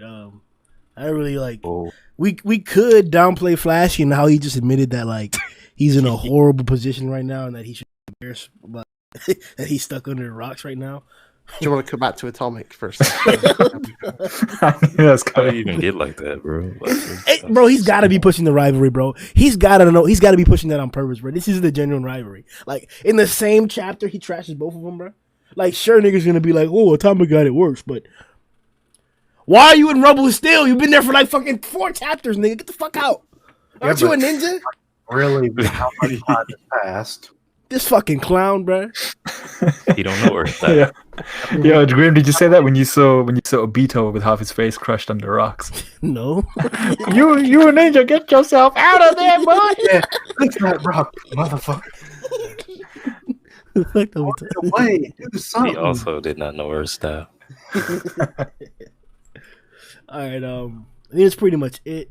The rest of the chapter was like clean up and setting up for the next confrontation. Any last I thoughts got a before- question. Yeah, what's up, baby girl? How y'all feel about waist trainer Saitama? I ain't with it. I mean, That he might permanently damage his organs because I think he top tier. that's what corsets did to women for like a good century. And it's Yeah, like, but they had that body though. Yeah, bro. So we could this is like fucking handles, but you just deep in that shit, bro. You could probably get it deeper into 1700 age women. You can't now. Fact. what? Yep. I don't like women deforming their bodies because they think it's supposedly beautiful. We think What you if don't like the women. Deformity.